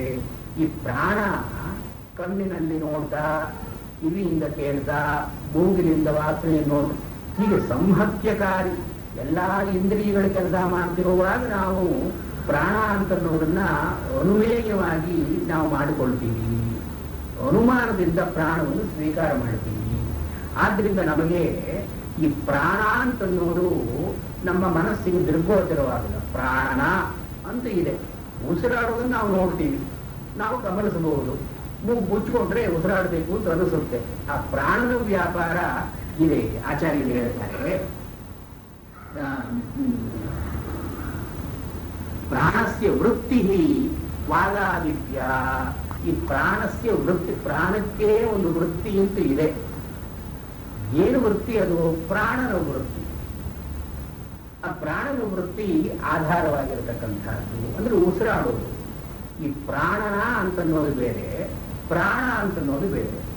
ಕಥಂ ತಸ್ಯ ಉಪಾಸನಂ ಅಂದ್ರೆ ಉಪಾಸನೆಯನ್ನು ಮಾಡುವಾಗ ಪ್ರಾಣನವನ್ನ ಕುರಿತು ಉಪಾಸನೆ ಮಾಡಬೇಕು, ಪ್ರಾಣವನ್ನು ಕುರಿತು ಉಪಾಸನೆ ಮಾಡಬೇಕು. ಇದು ಆಚಾರ್ಯರಿಗೆ ಎಷ್ಟೋ ಸಂಶಯ. ಇಡೀ ಪ್ರಕರಣ ಬರುತ್ತಲ್ಲ, ಪ್ರಕರಣದಲ್ಲಿ ಪ್ರಾಣ ಸಂವಾದದಲ್ಲಿ ಈ ಪ್ರಾಣಕ್ಕೆ ಮುಂದೆ ಬರುತ್ತೆ. ಈ ಪ್ರಾಣಕ್ಕೆ ಸತ್ಯಕಾಮ ಜಾಬಾಲ ಅವನು ವ್ಯಾಘ್ರಪಾದನ ಮಗನಿಗೆ ಹೇಳುವಾಗ ಈ ಒಂದು ವಿದ್ಯೆಯನ್ನು, ಪ್ರಾಣವಿದ್ಯಾ ಪ್ರಶಸ್ತಿ ಅಂತ ಹೇಳ್ತಾರೆ. ಅಲ್ಲಿ ಏನು ಹೇಳ್ತಾರೆ? ಯದ್ಯಪಿ ಅನಚುಷ್ಕಾಯ ಸ್ಥಾನವೇ ಬ್ರೂಯಾತ್ ಜಾಯೇರನ್ನೇವಾಸ್ಮಿನ್ ಶಾಖಾ ಪ್ರರೋಹೇಯೋ ಫಲಾಶಾನೀತಿ. ಈ ಪ್ರಾಣವಿದ್ಯೆಯನ್ನ ಒಂದು ಒಣಗಿದ ಒಂದು ಮರದ ಕೊಂಟಿಗೆ, ಆ ಕೊಂಟಿನ ಮುಂದೆ ನೀವು ಪ್ರಾಣವಿದ್ಯೆಯನ್ನು ಹೇಳಿದ್ರೆ ಅದರಲ್ಲಿ ಚಿಗುರು ಬರುತ್ತೆ, ಎಲೆಗಳು ಹೊರಟುಕೊಳ್ಳುತ್ತವೆ ಅಂತ ಹೇಳಿ ಸತ್ಯಕಾಮ ಜಾಬಾಲ ಈ ಪ್ರಾಣವಿದ್ಯೆಯ ಪ್ರಶಸ್ತಿಯನ್ನು ಹೇಳಿದ. ಈ ಪ್ರಾಣವಿದ್ಯೆಯಲ್ಲಿ ಯಾವುದನ್ನು ಉಪಾಸನೆ ಮಾಡಿದರೆ ಅಂದ್ರೆ ಏನು? ಪ್ರಾಣವಿದ್ಯೆಯನ್ನು ಹೇಳುವಾಗ ಉಪಾಸನೆ ಮಾಡದೇ ವಿದ್ಯೆಯನ್ನು ಹೇಳಬಾರದು. ಅದು ಅದಾಚಾರ್ಯ ಉಷಸ್ತಿ ಚಾಕ್ರಾಯಣದಲ್ಲಿ ತೋರಿಸಿರುವವರು ನೀನು ಪ್ರಸ್ತಾವವನ್ನು ಹೇಳಿದಿ. ಪ್ರಸ್ತಾವವನ್ನು ಹೇಳಿದಾಗ ಯಾವ ದೇವತೆಯನ್ನು ಕುರಿತು ಪ್ರಸ್ತಾವ ಇದು ಅಂತ ಹೇಳಲಿಲ್ಲ, ತಿಳಿಯಲಿಲ್ಲ ನೀವು. ಪ್ರಸ್ತೋದರ್ಯ ದೇವತಾ ಪ್ರಸ್ತಾವನ್ವಾಯತ್ತ ಆಂ ಚೇದ್ ಅವಿದ್ವಾನ್ ಪ್ರಸ್ತೋಷ್ಯಸಿ. ಯಾವ ದೇವತೆಯನ್ನು ಕುರಿತು ಈ ಪ್ರಸ್ತಾವ ಇದೆ ಅಂತ ಹೇಳಿದೆ ಅಂತ ತಿಳ್ಕೊಳ್ಳದೇನೆ ನೀನು ಪ್ರಸ್ತಾವ ಮಾಡಿದೆಯಲ್ಲ, ಮೂರ್ಧಾದೇ ಉಪದಿಶ್ಯತಿ ಎಂಬ ಪ್ರಯೋಜನ ಇಲ್ಲ ಅಂತಲ್ಲಿ ಏನು. ಇವನು ಪ್ರಸ್ತೋತ್ರವಾದವನು ಅವನು ಪ್ರಾಣವನ್ನ ಉಪಾಸನೆ ಮಾಡಿದ ಮೇಲೆ ಈ ಪ್ರಸ್ತಾವವನ್ನು ಹೇಳಬೇಕಾಗಿತ್ತು. ಪ್ರಾಣವನ್ನು ಉಪಾಸನೆ ಮಾಡದೇನೆ, ಪ್ರಾಣವನ್ನ ಸಾಕ್ಷಾತ್ಕರಣ ಮಾಡಿಕೊಡದೇನೆ ಪ್ರಸ್ತಾವವನ್ನು ಹೇಳಿದ. ಇದು ಮೂರ್ಧಾದೇ ಉಪದಿಶ್ಯತಿ ಅಂದ ಉಪಾಸನೆಯ ಆಧಿಕ್ಯವನ್ನು ಹೇಳೋದಕ್ಕಾಗಿ ಅದರಿಂದಲೇ ಆಚಾರ್ಯರು ಏನು ಹೇಳ್ತಾರೆ? ಪ್ರಾಣಾದಿತ್ಯಾನ್ನ ದೃಷ್ಟ್ಯ ಉಪಾಸೀತ ಇದು ಸಮುದಾಯಾರ್ಥ. ಇವರು ಷಷ್ಠಿ ಚಾಕ್ರಾಯಣ ಹೇಳಿದ್ದೇನು? ಉಪಾಸನೆ ಮಾಡತಕ್ಕದ್ದು, ಪ್ರಾಣವನ್ನು ಉಪಾಸನೆ ಮಾಡತಕ್ಕದ್ದು. ಉಪಾಸನೆ ಮಾಡಿದ ಮೇಲೆ ನೀನು ಪ್ರಸ್ತಾವವನ್ನು ಹೇಳು, ಅದಕ್ಕೆ ಅರ್ಥ ಇದೆ. ಉಪಾಸನೆ ಮಾಡಿ ದೇವತಾ ಸಾಕ್ಷಾತ್ಕಾರವನ್ನು ಮಾಡಿಕೊಳ್ಳದೆ ಮಂತ್ರವನ್ನು ಹೇಳಿದ್ದಾದ್ರೆ ಮೂರ್ಧಾದೇ ವಿಪದಿಶ್ಯತಿ. ಆದ್ರೆ ಇಲ್ಲಿ ಉಪಾಸೀತ ಅಂತ ಅಲ್ಲೇ ಹೇಳಿದ್ರು. ಒಂದು ಭಾಗ ಪ್ರಾಣವಿದ್ಯೆಯಲ್ಲಿ, ಒಂದು ಭಾಗ ಉಷಸ್ತಿ ಚಾಕ್ರಾಯಣದ್ದು, ಇನ್ನೊಂದು ಭಾಗ ಪ್ರಾಣ ಸಂವಾದದ್ದು. ಈ ಪ್ರಾಣ ಸಂವಾದದಲ್ಲಿ ಏನು ಹೇಳ್ತಾರೆ ಇವರು? ಈ ಪ್ರಾಣನ ಅಂತ ಅನ್ನೋದು ಬೇರೆ, ಪ್ರಾಣ ಅಂತ ಅನ್ನೋದು ಬೇರೆ. ನಾವು ಯಾವುದನ್ನು ಉಪಾಸನೆ ಮಾಡಬೇಕು? ಒಂದು ಉಪಾಸೀತ ಇದು ಸಮುದಾಯಾರ್ಥವಾಗಿ ಉಪಾಸೀತ ಅಂತ ಹೇಳಿದ್ರು. ಇಲ್ಲಿ ಪ್ರಾಣನ ಅನ್ನೋದನ್ನೇ ಹೇಗೆ ಉಪಾಸನೆ ಮಾಡಬೇಕದ್ದು? ಪ್ರಾಣ ಅಂತ ಉಪಾಸನೆ ಮಾಡಬೇಕೆ, ಪ್ರಾಣನ ಅಂತ ಉಪಾಸನೆ ಮಾಡಬೇಕು. ಈ ಪ್ರಾಣನ ಅಂತನ್ನೋ ಮಾತು ಉಸಿರಾಡೋದು. ಈ ಉಸಿರಾಡೋದರ ತದ್ಭವವಾಗಿ ಪ್ರಾಣಾಯಾಮ ಅಂತ ಒಂದಿದೆ. ಪ್ರಾಣಾಯಾಮದಲ್ಲಿ ರೇಚಕ, ಪೂರಕ, ಕುಂಭಕ ಅಂತ ಮೂಡಿದೆ. ಅಂದ್ರೆ ರೇಚಕ, ಪೂರಕ, ಕುಂಭಕದಲ್ಲಿ ಪ್ರಾಣವನ್ನ ಪ್ರಾಣವನ್ನು ಹಿಗ್ಗಿಸೋದಕ್ಕೆ ಪ್ರಾಣಾಯಾಮ ಅಂತ ಹೆಸರು. ಪ್ರಾಣವನ್ನು ಹಿಗ್ಗಿಸೋದು, ಪ್ರಾಣವನ್ನು ಎಳೆಯೋದು, ಹ್ರಸ್ವವಾಗಿರೋ ಅದನ್ನ ದೀರ್ಘ ಮಾಡೋದು, ಅಂದ್ರೆ ರೆಗ್ಯುಲೇಟಿಂಗ್ ಅಂತನೂ ಅರ್ಥ ಆಯಾಮ. ಅಷ್ಟು ಮಾತ್ರ ಅಲ್ಲ, ಆಯಾಮತಿ ಅಂದರೆ ತಾನು ನೋಡ್ತಕ್ಕದ್ದು ಅಂತ ಒಂದು ಅರ್ಥ ಇದೆ. ಪ್ರಾಣ ದರ್ಶನಂ ಇವ ಅಂತ ಈ ದ್ರಾವಿಡ ಸಿದ್ಧಾಂತದಲ್ಲಿ, ಶೈವ ಸಿದ್ಧಾಂತದಲ್ಲಿ ಪ್ರಾಣಾಯಾಮಕ್ಕೆ ಅವರೊಂದು ಸಿಂಬಾಲಿಕ್ ಮೀನಿಂಗ್ ಕೊಡ್ತಾರೆ. ನೀವು ಒಂದು ಮೂಗು ಮುಚ್ಕೊಂಡು ಇನ್ನೊಂದು ಮೂಗಿನ ಹೊಳ್ಳೆಯಿಂದ ಮೂಗಿನ ಈ ರೇಚಕ ಪೂರಕ ಕುಂಭಕ ಅಂದ್ರೆ ಇದು ಅರ್ಥವಲ್ಲ. ನೀವು ಉಸಿರು ಎಳ್ಕೊಳ್ಳುವಾಗ ಉಸಿರನ್ನ ಗಮನಿಸ್ತಕ್ಕದ್ದು, ಉಸಿರನ್ನ ನೋಡ್ತಕ್ಕದ್ದು, ನೋಡಿ ಈ ಉಸಿರು ನನ್ನ ಪ್ರಾಣ ಅಂತ ಒಂದು ದೃಷ್ಟಿಯನ್ನು ಇಟ್ಟುಕೊಂಡು ಪ್ರಾಣನವನ್ನ ಪ್ರಾಣ ಇತಿ ಉಪಾಸಿತ, ಪ್ರಾಣನವನ್ನ ಪ್ರಾಣ ಅಂತ ಉಪಾಸನೆ ಮಾಡತಕ್ಕದ್ದು. ಹೀಗೆ ಆ ಪ್ರಾಣಾಯಾಮದಲ್ಲೂ ಕೂಡ ಹೇಳಿ ಪ್ರತ್ಯಾಹಾರ ಧಾರಣೆಗಳಲ್ಲಿ ಅವರು ಇಂದ್ರಿಯ ವೃತ್ತಿ ಆಗದಿರುವಾಗ ಕಣ್ಣು ನೋಡ್ತಾ ಇದೆ, ಆದರೆ ಕಣ್ಣಿನಲ್ಲಿ ಪ್ರಾಣ ಇರೋದ್ರಿಂದ ಕಣ್ಣು ಅಂತ ಅನ್ನೋದಕ್ಕೆ ಈ ಒಂದು ವ್ಯಾಪಾರ ಸಂಭವ ಸಾಧ್ಯವಾಗಿದೆ. ಇದನ್ನು ದೃಷ್ಟಿ. ಸೊ ಹೀಗೆ ಅಷ್ಟಾಂಗ ಯೋಗಕ್ಕೂ ಕೂಡ ಅವರು ದರ್ಶನ ಅಂತನ್ನೋ ಒಂದು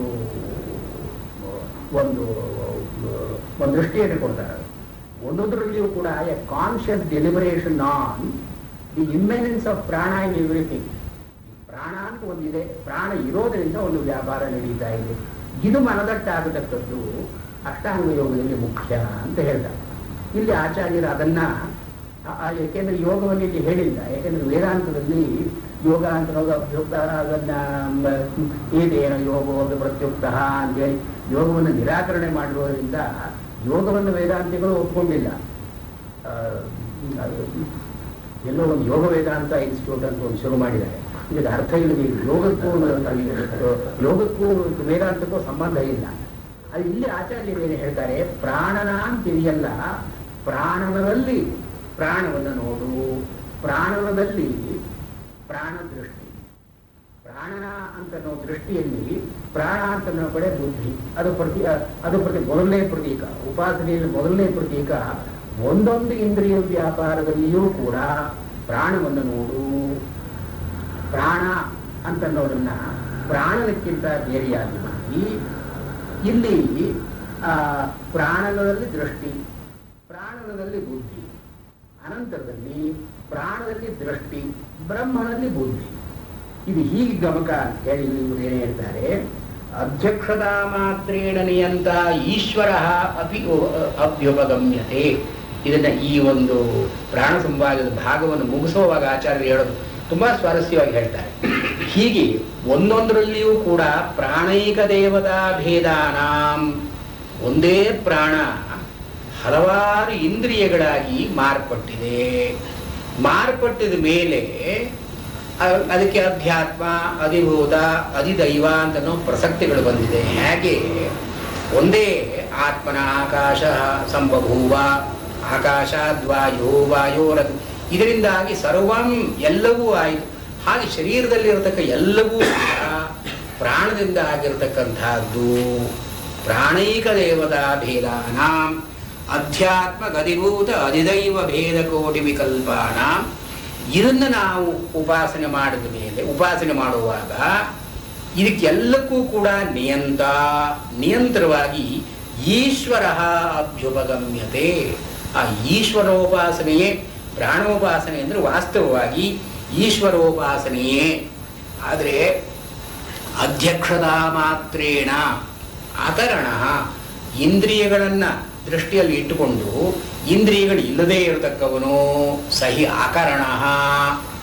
ಇಂದ್ರಿಯ ವ್ಯಾಪಾರಗಳನ್ನೆಲ್ಲ ಮಾಡಿದರೂ ಕೂಡ ಅವನಿಗೆ ಇಂದ್ರಿಯಗಳು ಅಂತಿಲ್ಲ. ಅದರಿಂದಲೇ ಅಪಾಣಿಪಾದ ಜವನೋ ಗೃಹೀತ ಪಶ್ಯತಿ ಅಚಕ್ಷು ಶೃಣೋತಿ ಅಕರ್ಣ ಅಂತ ಅವರು ಕೋಟ್ ಮಾಡುವ ಶ್ವೇತಾಶ್ವತರ ಶ್ರುತಿಯಿಂದ. ಹೀಗೆ ಅವನ ಅಧ್ಯಕ್ಷ, ಅವನ ನಿಯಂತ, ಅವನಿಂದ ಈ ಎಲ್ಲ ವ್ಯಾಪಾರಗಳು ನಡೀತಾ ಇದೆ. ಆದರೆ ಅವನಿಗೆ ತನ್ನದೇ ಆದ ಕಾರಣಗಳು ಅಂತ ಇಲ್ಲ. ಈ ದೇಹದಲ್ಲಿ ಆಗತಕ್ಕಂತಹದ್ದು ಇಂದ್ರಿಯಕ್ಕೆ ಅಭಿಮಾನಿ ದೇವತೆಗಳಾಗಿರೋರು ಈಶ್ವರ. ಇದು ಮೂರಕ್ಕೂ ಬೇರೆಯಾಗಿ ಜೀವ ಅಭ್ಯುಪಗಮ್ಯತೆ. ಈ ಜೀವನನ್ನೂ ಕೂಡ ನಾವು ಸ್ವೀಕಾರ ಮಾಡ್ತೀವಿ. ಅಂದ್ರೆ ಏನು, ಜೀವ ಅಂತನ್ನೋನು ಉಪಾಸಕ, ಇಲ್ಲಿ ಈಶ್ವರ ಅಂತನ್ನೋನು ಉಪಾಸ್ಯ, ಈ ಪ್ರಾಣ ಅಂತನ್ನೋದು ಉಪಾಸನ. ಇಲ್ಲಿ ಜೀವ ಆಚಾರ್ಯರು ಅದಕ್ಕೆ ಕಡೆಯಲ್ಲಿ ಭೋಕ್ತ ಕರ್ಮಫಲ ಸಂಬಂಧಿ ದೇಹೇ ತದ್ವಿಲಕ್ಷಣೋ ಜೀವ ಇತಿ ವಕ್ಷ್ಯಾಮಃ. ಇಲ್ಲಿ ಜೀವ ಅಂದರೆ ಉಪಾಸಕ, ಈಶ್ವರ ಉಪಾಸ್ಯ, ಪ್ರಾಣ ಅಂತ ಅನ್ನೋದು ಸೇತು, ಅದು ದೃಷ್ಟಿ. ಜೀವನಿಂದ ಈಶ್ವರನಿಗೆ ಹೋಗಬೇಕಾದ್ರೆ ಪ್ರಾಣದ ಮೂಲಕ ಹೋಗಬೇಕು. ಇದು ಪ್ರಾಣೋಪಾಸನೆ ಅಂತ ಆಚಾರ್ಯರ ದೃಷ್ಟಿಯಲ್ಲಿ ಪ್ರಾಣವಿದ್ಯಾ ಅಥವಾ ಪ್ರಸ್ತಾವ ಪ್ರಾಣ ದೃಷ್ಟಿ ವಿದ್ಯಾ ಅಂತ ಕರೀತಾರೆ. ಇದು ಉದ್ಗೀತ ಪ್ರಾಣವಿದ್ಯಾ ಅಂತ ಕರೆಯೋದು ಉಂಟು. ಇದನ್ನು ಉದ್ಗೀತ ಅಂತ ಅನ್ನೋದು ಆದಿತ್ಯ ಅಂತ ಇಲ್ಲೇ ಹೇಳ್ತಾರೆ. ಬೃಹದಾರಣ್ಯಕದಲ್ಲಿ ಉದ್ಗೀತವನ್ನೇ ಪ್ರಾಣ ಅಂತ ಕರೆದಿದ್ದಾರೆ.